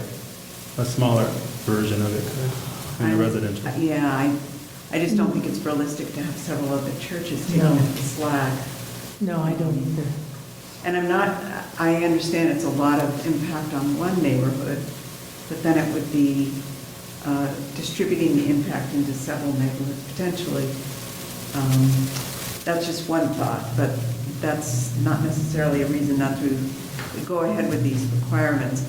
But a more general comment is that now, since the warming center is required to get a permit every year, we have a fairly big carrot or stick, depending on how you want to look at it, over them. So that, for example, this last year, they had to draft the commitment with the neighborhood. And from what I understand, things are going better. Certainly not perfect, but they are much better from what I understand. So I kind of favor requiring them to continue doing that, because if they have a conditional use permit, they've got that permit forever, don't they? For that use, yeah, for that location. So if they were not complying with the terms. But if they're not complying, then there's enforcement options through the development code. Currently, there aren't enforcement options through the development code. It would have to be, Okay, a but criminal complaint before. But since they have to get a permit every year, that seems like pretty good incentive for them to be on their best behavior, so to speak. Except that, sorry, the temporary use, they would, if you adopted, if the council adopted these, they wouldn't be applying for temporary use anymore, unless you specifically grandfather them. I think that's the point. So the warming center has done a lot of work, the Astoria Warming Center has done a lot of work to maintain good neighborhood relations in order to renew every year. And another entity who isn't the Astoria Warming Center could come in and open a temporary homeless shelter in a different location, have basically permanent residents there based on the conditional use, and maybe not behave. However, as Commissioner Moore pointed out, it could be enforceable. So I'm not sure what that looks like. If they're in violation of the city code, if they can get shut down or evicted. Is that the way that would work? Maybe Planner Morgan could comment on Sure, I mean. conditional uses if you're not living up to the specific Yeah, use I mean, that's what requirement. conditional uses You are get all shut about. down, I mean, right? you have to meet the conditions, and if you're in violation, you have to correct it some way, or you're out. And same way with the temporary use, was that was I wasn't here, but that was a conditional use. No, It's just a temporary use. Temporary. And there's really no But it's conditions on under it. the conditional use section of the. there is no, No. it's not in the code. It's not in the code. Okay, but if they agree to a list of conditions, then they're bound by that. I would just say that, somehow it was not tracking that, in fact, putting these in these particular zones makes you lose that warming center. And there's been an investment there in terms of putting in a shower that people can use, and they do use, laundry facilities so they can wash their clothes. So if they're going out for a job interview, or they're, as some are attending classes at a community college or whatever, and they're all that setup is there. And it is very hard to get enough volunteers regularly to staff that place. And there are nights when it's been very cold where they were missing one slot and couldn't open the place. So if you try to split that up, I mean, the only places that you are likely to get organizations to agree to put themselves through that are churches, in this town at least, and pretty much leave all of them out as possibilities. So you're kind of, for one thing, I mean, I don't think it's functional to have multitude of 10-person places, because you still need staff there, you still need volunteers, you still need to contact local restaurants to get them to help with food, and there's just all that organization that goes on. And that's required because of the scale of the warming center currently. No, that's, no. Well, and also because of their choice to serve food. When this was brought in front of City Council 4 or 5 years ago, it was going to be broth served to people when broth and coffee served to people when temperatures dropped below 35 degrees. And it was strictly a warming center, and it didn't provide all the rest of these services with the laundry. But you don't see those as good things that, We're not saying they're. We're not discussing whether it's good or bad. And I think it's important to note that as far as things appear to be going, it's very likely that this is going to become more and more permanent every year, the needs for shelters like this. Yeah. Right? And building a network of shelters.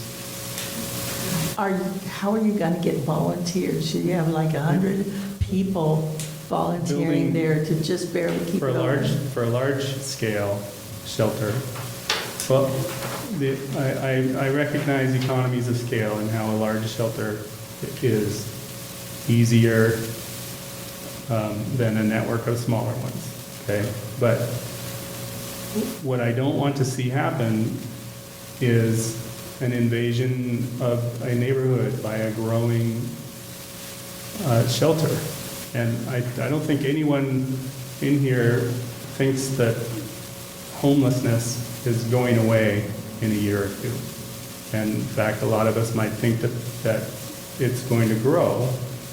And my concerns are that we've already had to deal with very upset neighbors coming in residential zones.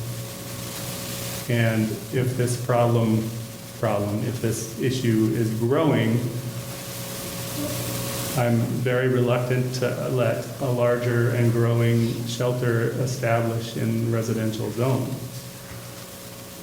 Well, I don't think, I would much rather at this point, and I know that there was some investment this year, and what I don't want to see is further investment in a location that might not work out in the long run. Maybe there can be investment into a location that is permanent, a more permanent location, as opposed to at the whim of a planning commission in a year. I mean, next year there might be 7 people on this commission that don't want anything how to do you do with the perceive warming that center. happening, though, that people are just going to kind of spring up with several little 10-person shelters, and they're going to be volunteers? There's a great to staff all network. of There's a them? great network of small shelters in Portland. But we're only 10,000 people. I understand. Yeah, I mean, we're not comparable to Portland in any way. And the church is in zone R1.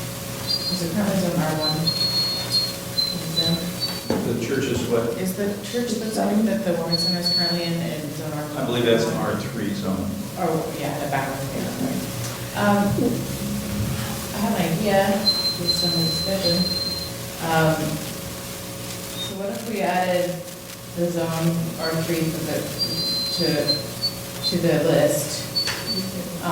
Could there be a provision under R3 that requires that the applicant must reapply for conditional use if they propose to grow in square footage or increased number of homeless? I mean, then you know what you're getting, and they can't grow without. Yeah, there's only conditional use. there's only so much space, you can't stack people. Well, but then it would prevent them from saying, oh, we're gonna add on an area and add all these people, and Yeah. it would prevent that growth that Is that your concern?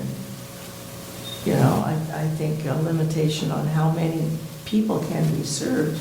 You've already got that as your Got square the footage. limitation for square Yeah. footage, right? So if they were to propose an increased square footage. They would have to come they back. would have to Yeah. come back and reapply. So just an idea. I agree that it would be a huge loss to lose the current space. I'm sure some folks in the neighborhood would be glad, because we heard a lot of testimony against allowing the temporary use. However, if the last year has improved relations, improved the feelings of the residents, then potentially it's a pretty ideal location. I'm sorry, could you repeat your last I sentence? just said, if the neighborhood is happier with the current situation in the current year, then potentially the current site is an ideal location. And I think it'd be a big deal to lose that location. Well, something else just occurred to me. If this kind of code language is defining these kind of temporary homeless shelters and identifying in which zones they would be allowed as a conditional use, but that wouldn't necessarily change the ability of an organization to have one as a temporary use in, for example, an R3 zone, because temporary uses still are conditional in R3 zone. Temporary uses are used when there isn't There isn't. a defined use. So if this is defined in the That public would code, be then, different being used. right. Okay. Will we have an opportunity to have a public hearing and hear from residents in the neighborhood? I'd like to hear how it's been going this year for more than just the couple that I've spoken Yeah, with. I'm curious about that too. I volunteered down there and it was a nice experience, but I haven't, other than anecdotes, I have no idea how it's going overall. And Will it would we be be fun holding a to know. public hearing on this matter, though? Sure. I mean, the way this works is that once you come to agreement on the language that you want, then we'll advertise it. I mean, we could advertise it for the March Planning Commission meeting if you want. And then we advertise it as a public hearing, and actually, I think we have to send a notice to in the water bills, because it affects the entire community. It's not just one neighborhood, but through the press and whatever, the word would get out. But the hearing would be held. You'd make your decision and then pass it along to the city council and they have to hold a public hearing. So. I mean, I would be interested in adding R3 as a zone to be considered, and then to hear feedback from the community and people that live in the R3 zone, to whether we think that that's appropriate or not. Well, this all stemmed from the R3 not wanting it. So I mean, I for a would, particular R3 community, having a particular experience that, Right. as we said, might not be the experience they're continuing to have. I would just be interested to hear more from sure. people that live in the R3 zone who would be affected. It seems like that's the kind of best candidate if we're going to look at where some of these organizations that are most likely to take on these kind of community service projects would be in an R3 zone. So you're suggesting that we should Add that. operate warming centers in other R3 zones and see how that works out? I'm saying that that in order to kind of get the conversation going, to put that in here now and to see. To try to draw R3 residents Feedback, in yeah. to comment. Because if it's excluded, then Then they won't feel they won't affected. participate. So maybe we could say that it would be added at a later time. Yeah. If it's tried or it gives the option to experiment in other R3 zones or other locations that are R3 zone and see how it works there. Let's see. Yeah, I kind of don't know what the language, what the most appropriate language is I feel like I need to hear more before I can have a sense of whether I think that R3 should be included in this language or not. So I'm just trying to think of ways to elicit that response at this early conversational stage. Okay. So I think that it would be useful to have a discussion about, amongst us and then amongst, in the context of a public hearing about whether we have a consensus that this is or is not appropriate for R3. Well, segueing from that, we are coming up on another hour of having sat, and we have some people in the audience that might want to speak. This might be a good time to get input from the audience, and then Great idea. and then we would recess and then come back and speak. And so I would say, this isn't a public hearing, so I don't have to open it. I would just simply ask if there's anyone in the audience that would like to speak. And again, if they could keep their comments limited to 3 minutes, that would be great. If you feel you need to go over, that would be, we would consider that as well. Just come all the way up here. Hi, I'm Annie Martin. I live up the street. I show. I had Ms. Martin, if you could give your address for the record. 1024 Grand. Thank you. Astoria. You answered most of my questions, so I appreciate that. I had an issue with all the zones as well because it limits an organization such as the Warming Center for purchasing any land because there's no land available in the zones, nor are there buildings that are affordable for those kinds of organizations. Yeah. So that kind of wipes the Warming Center off. However, on the flip side, if churches can continue to serve 10 or less, and you have them in a one block area, which we do right up here on the corner, if we had all of those churches having 10 or less, it's going to be the same amount of unsheltered community members that are in that neighborhood. So that's not going to be any different from what it's actually happening now at the Warming Center. I just thought I'd add that. But So would you suggest spreading it out throughout the city, different churches well, throughout I'm the just city? saying we could still have it in the same area. If that's going to be the code, it's just going to be 3 churches that are all within a block. If that's what you're saying, if that's going to be in the coding there. Well, Because that's what this conditional use standard would apply to warming centers who have more than 10. Right. So someone who wished to operate a temporary shelter with 10 or fewer, Correct. that would be up to the city to determine whether they still need a temporary use or Okay, if so they'd have they to can just go operate through. under the radar. I know historically, a lot of those just operate.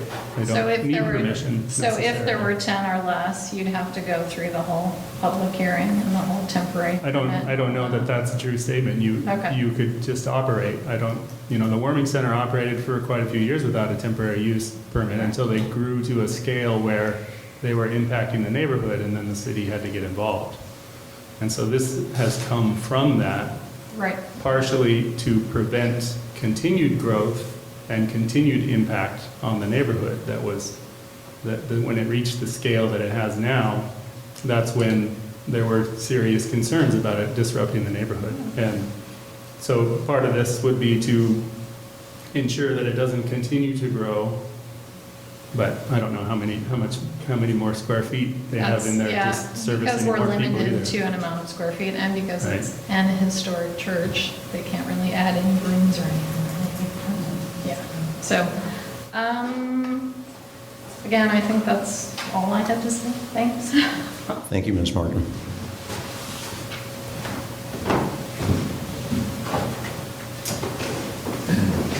Hi, my name is Ron Maxted at 3596 6th Street, Astoria.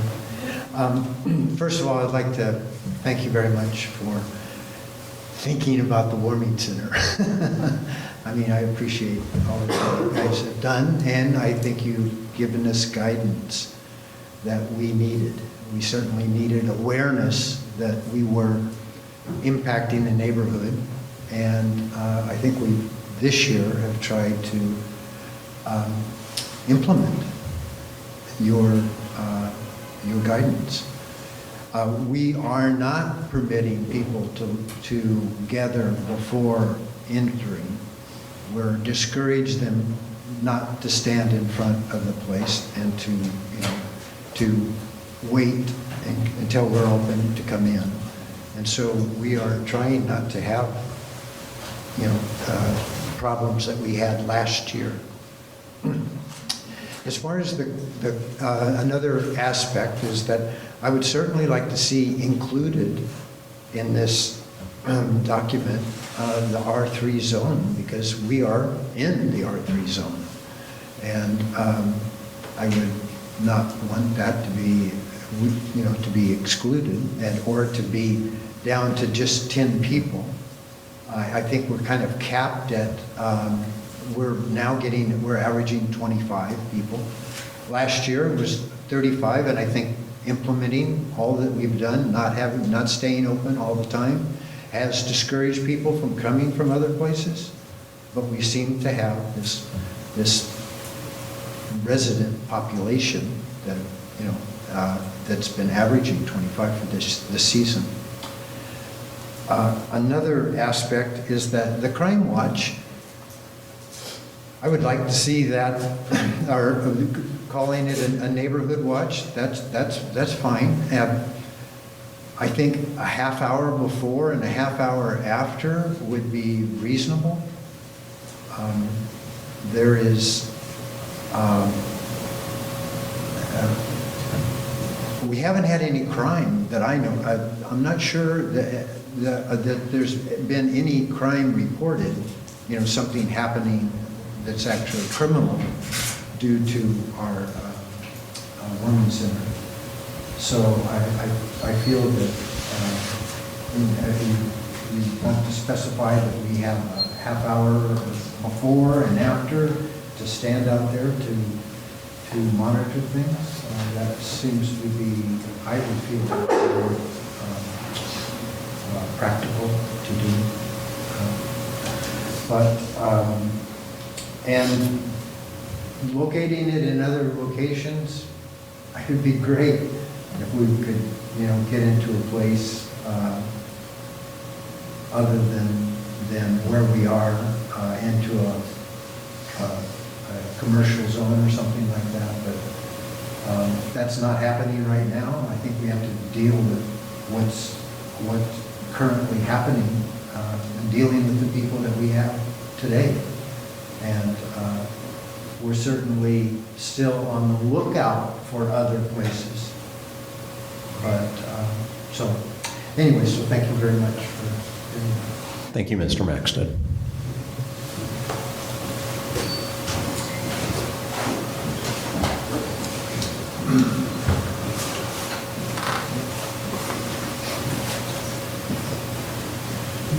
Good evening, Mr. Chairman, Commissioners. My name is George McCartan. I live at 490 Franklin Avenue in Astoria. I want to begin by simply, for the record, it won't make any difference, but for the future record, this is an extraordinary and unusual procedure for amending any codes, as far as I can recall. We have a commissioner himself, and you have approved this, basically making up the framework for the code. It's been my experience over almost 13 years that the way this is done is it begins with staff, and then they come and present it to you to make some changes or to make the final decision.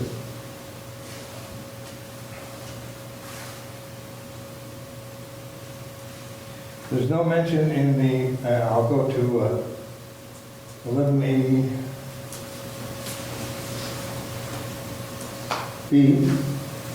There's no mention of showers or laundry. And I don't know if that means you can't have showers or laundry or not.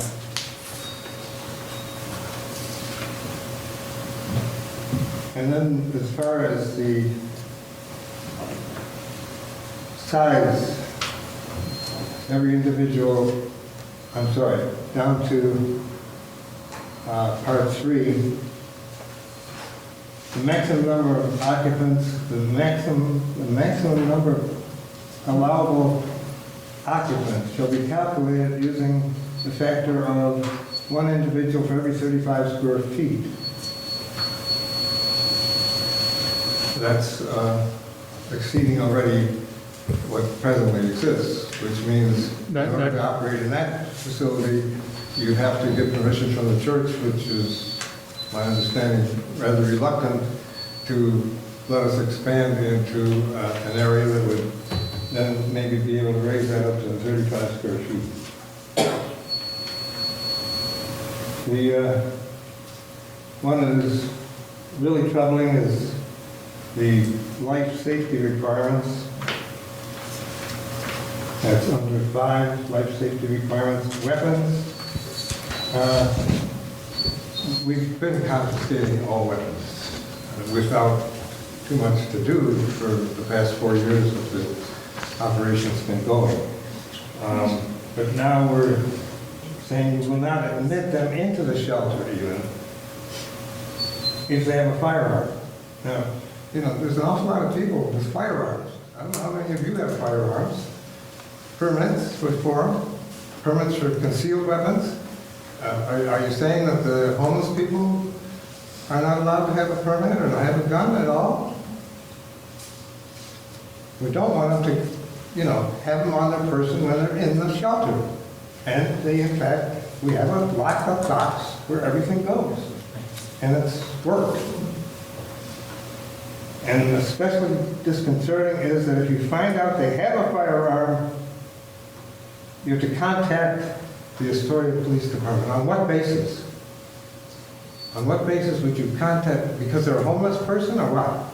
If I see you coming down the street with a firearm, are you going to call the cops? I don't think so.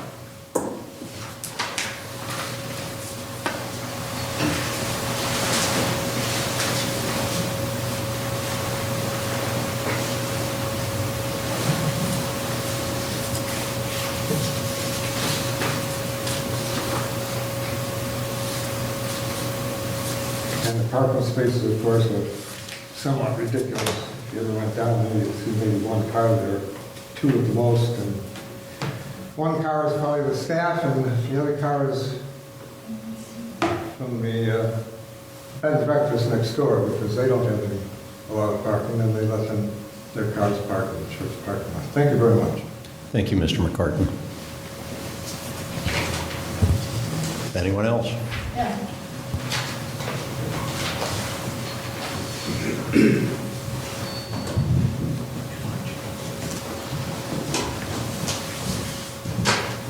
I'm Lois Dupay. I gave you my address. I appreciate that a lot of work has gone into this, and it's actually come a long way since the first iterations of what I saw before. And so thanks for all your work and for listening to the community about this, because I have to agree with Darrell Moore, this problem is not going to go away anytime soon. If anything, it will increase, given what's going on in our society. But it's a good start, and it's good that this is being organized. I think we'll see if there's other facilities that end up taking this on as well. I think you should call it an emergency warming center, because it's really not a shelter. It's only there when the weather's bad. That's a minor thing, but the more this can be tied together, I feel like it could be a template. As the problem grows, you're gonna need a template. The only real objection I have to what's in here, other than what's already been stated, speaks for itself, is the way the clients are being described. The definition, homeless, homeless individual, homeless person, homeless family. This may come as some surprise to you, but a lot of the people being served in this facility and others that may develop are not actually homeless. Some of them have homes. I think you need to get to the root of who you are serving and why. The clients are people who are families and individuals experiencing housing inequality for whatever reason. That doesn't mean that they don't have a place. It doesn't mean that they're not human beings because they might sleep in their RV. The word homeless to a lot of people in the community of what I call the disenfranchised is kind of like the N-word. And you might want to think about it that way. And I would ask that you remove it from all of your thing here and use the term, those experiencing housing inequality. Because that's really who they are. A lot of them have homes, places to live. But in your definition here, I think it's a good start. The first point, an adult individual or family consisting of at least one adult and one or more dependent juveniles. But then change it to say, to whom a fixed, regular, and adequate nighttime residence is not currently available. Why do you need more than that? The next paragraph is insulting. It is overly burdensome. It doesn't add anything, but it dehumanizes your clientele. And that's all I can offer. Thank you. Thank you, Ms. DePay. Okay, for the record, Commissioner Mitchell had to leave at 8:37, and we are going to recess for 5 minutes. We'll be back, currently 8:41, we'll be back at 8:46.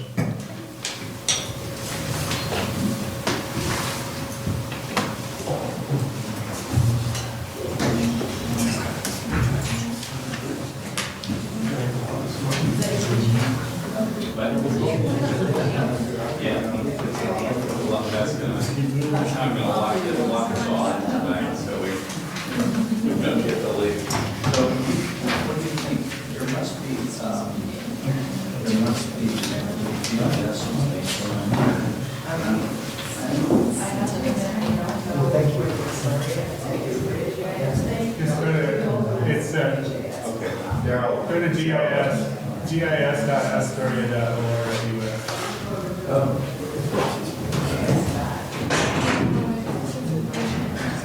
Say it again. GIS.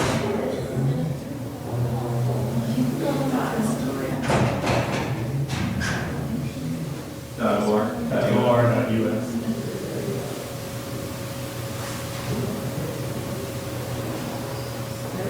Bingo. I don't know if we'll get the, we should be able to. Depending on what network you're there, you'll either get the public version of that or the internal version of that. Oh, that's good. Here it is. But the public version has the zoning. Yeah. All right. Is that the governmental percent page, like a master zoning map? I don't know if there's a link to it or not. Okay. It just goes directly to the GIS. Just Google GIS. Every city's. No, they do. Yeah, I turned it on and looked at it. But I can say that. I don't think it's easiest for me to buy a house to look at where, sort of looking at the city building when I was researching on project. City Hall. Yeah. They do. They do? Yeah. It's nice how. What's the multi-color code, then it lists what each one is. Yeah, and when I click on the aerial, so you can see what this gives you a better picture of where the major, major blocks of R3, R3. It's just gonna tell you where it's at. Yeah. Well, I mean, it is, Just a little bit, sorry.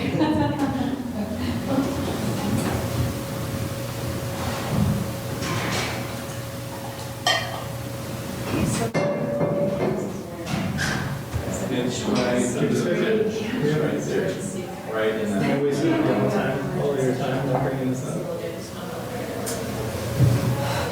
maybe that they also have emergency shelter. Yeah, I met with Al, I can't remember the name, but he has re-entry. Correct. He calls it But re-entry. there is an emergency shelter for people Yeah. that can't get into the reentry program. All right. And then some of those people are very from Yeah. They Yeah. do have an emergency shelter. Right.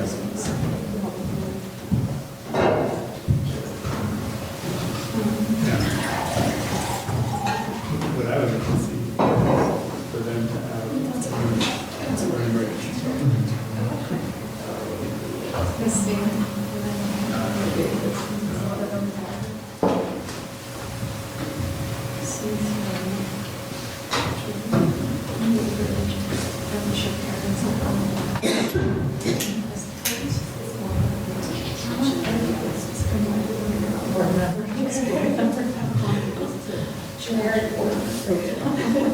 All-purpose word. That's right. Yeah, I'm not, people probably just don't know it. That's not- The city charters specifically states that if we go to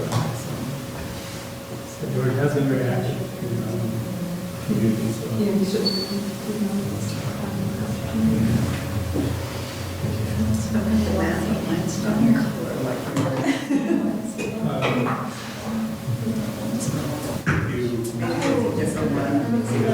Check out city zoning.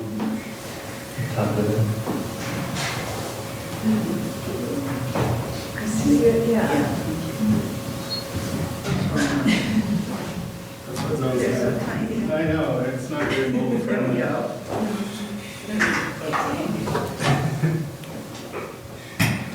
All right, we are reconvening at 8:47 PM. So we don't have a specific agenda. This is a work session. We don't have any requirement to solve anything tonight. We've had considerable discussion and we have had input from the public. I would be comfortable wrapping up for the evening after thoughts from the remaining commissioners. Who would like to add to the discussion?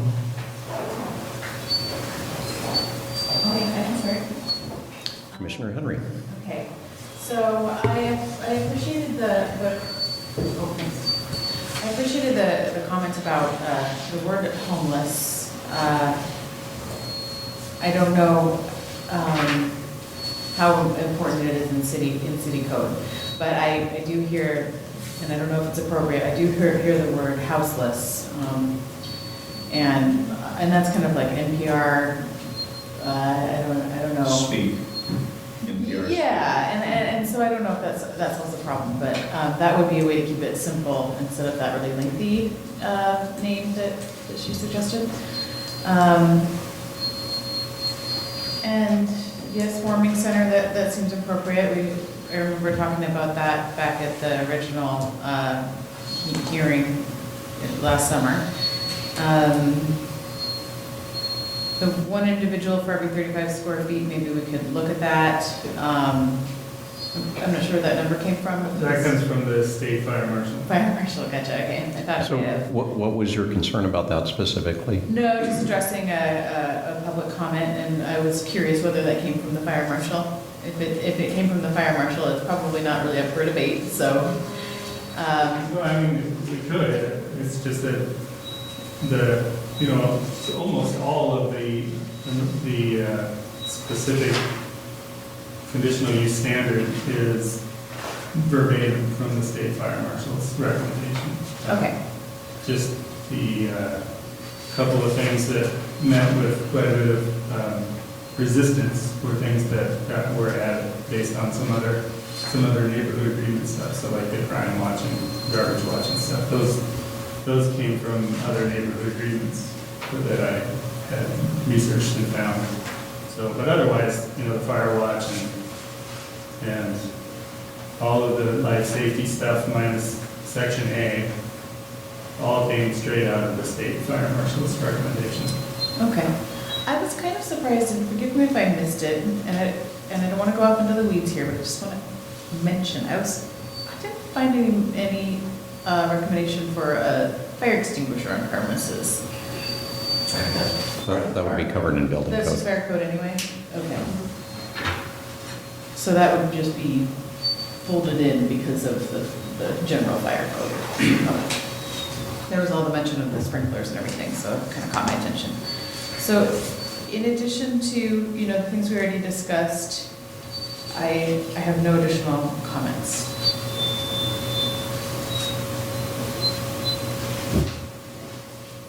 Anyone else?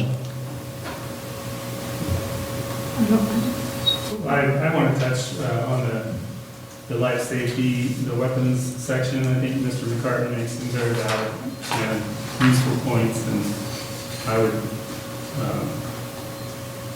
I suspected that section was going to be very difficult to implement anyway, due to the nature of our country.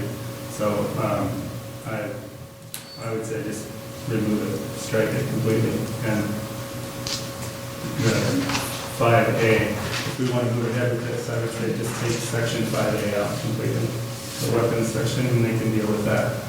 But whoever operates a warming center can deal with that, however they procedurally want to deal with it.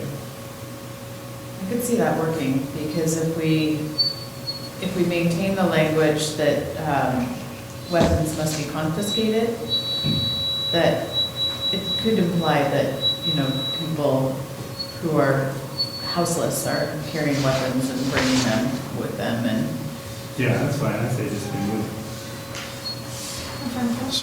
So again, generally at a public hearing, we listen and don't question, generally question the people speaking, but out of curiosity, that was one of the items in the neighborhood commitment.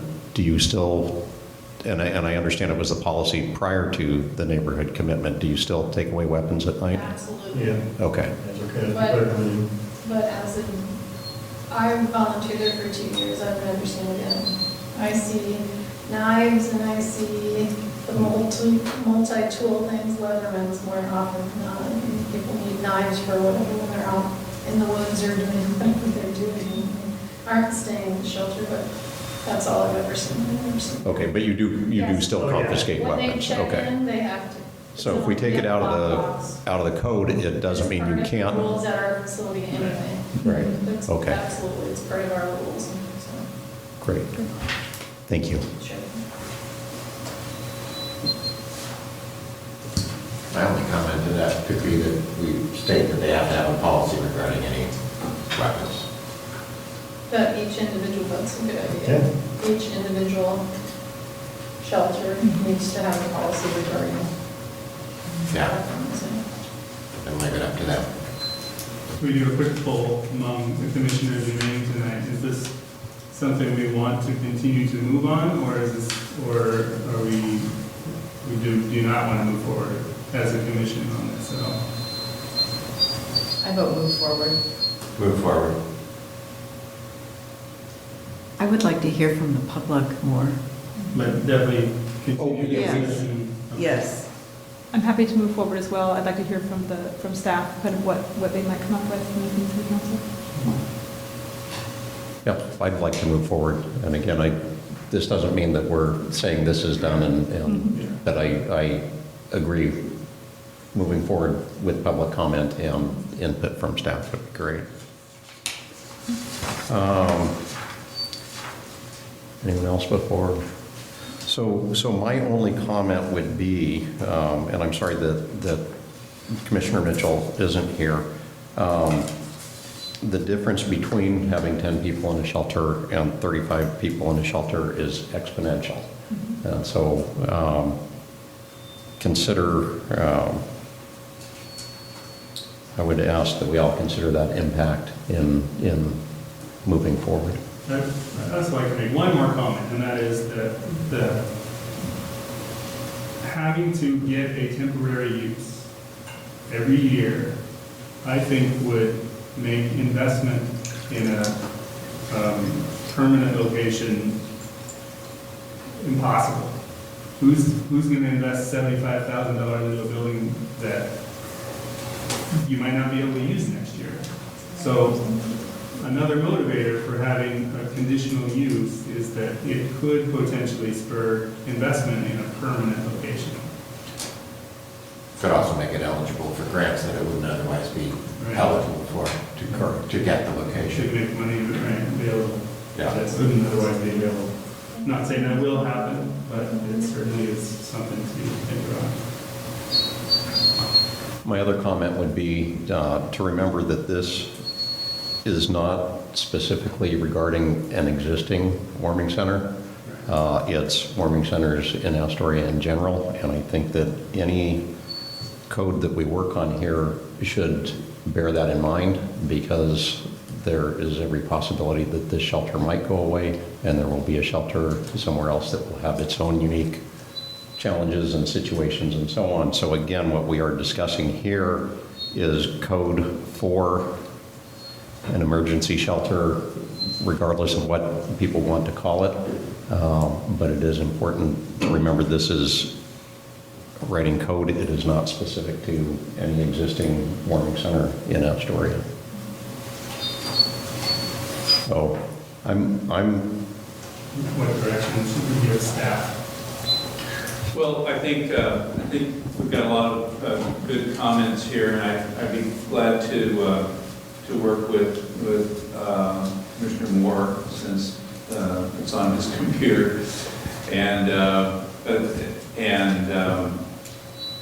incorporate the changes that were suggested tonight, and then come back to you with a new draft in March. Not necessarily for a public hearing, but to maybe take, take the pulse of the community. So another work session that we might advertise a little more so we get more Yeah. people in here. Yeah, and because if we do go forward with a change, I think we need to notify a citywide change. We need to notify DLCD. We tell the state we're going to do it 35 days in advance or something.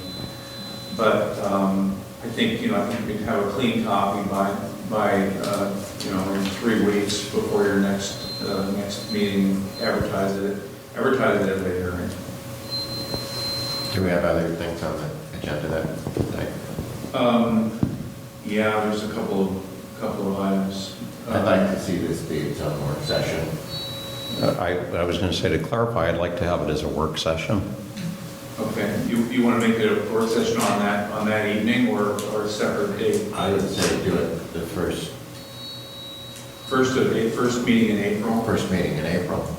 If it's a work session, though, we won't be taking public comment, will we? Well, we have that option, Okay. just like we did tonight. But I'm just wondering if we'll get many people. We didn't get very many tonight, so I really would like to hear from the public, just to better make up my mind. So, for what it's worth. We could do the early April meeting. And just to review here, I just want to pull this up and show you where the R3 areas are. All of this kind of avocado color is R3, down along here, wrapping around town, the point there. All of this area. Quite substantial. Is I think that's R3, isn't it? Different color. Yeah, That's R2. So R3 is this darker color, all of this. Then the C3 zones are the pink that go around and down in here, down all the way to the high school. So, okay. Great. Well, if we have nothing else to add. Do we have any staff reports? Oh, I'm sorry. Thank you. Commissioner Easom. Staff report? Yeah. for Anything? Staff updates? Not really. I think I don't know how long I'm going to be here, but we'll see. Okay. We do have another public comment period. Does anybody want to comment? We're adjourned.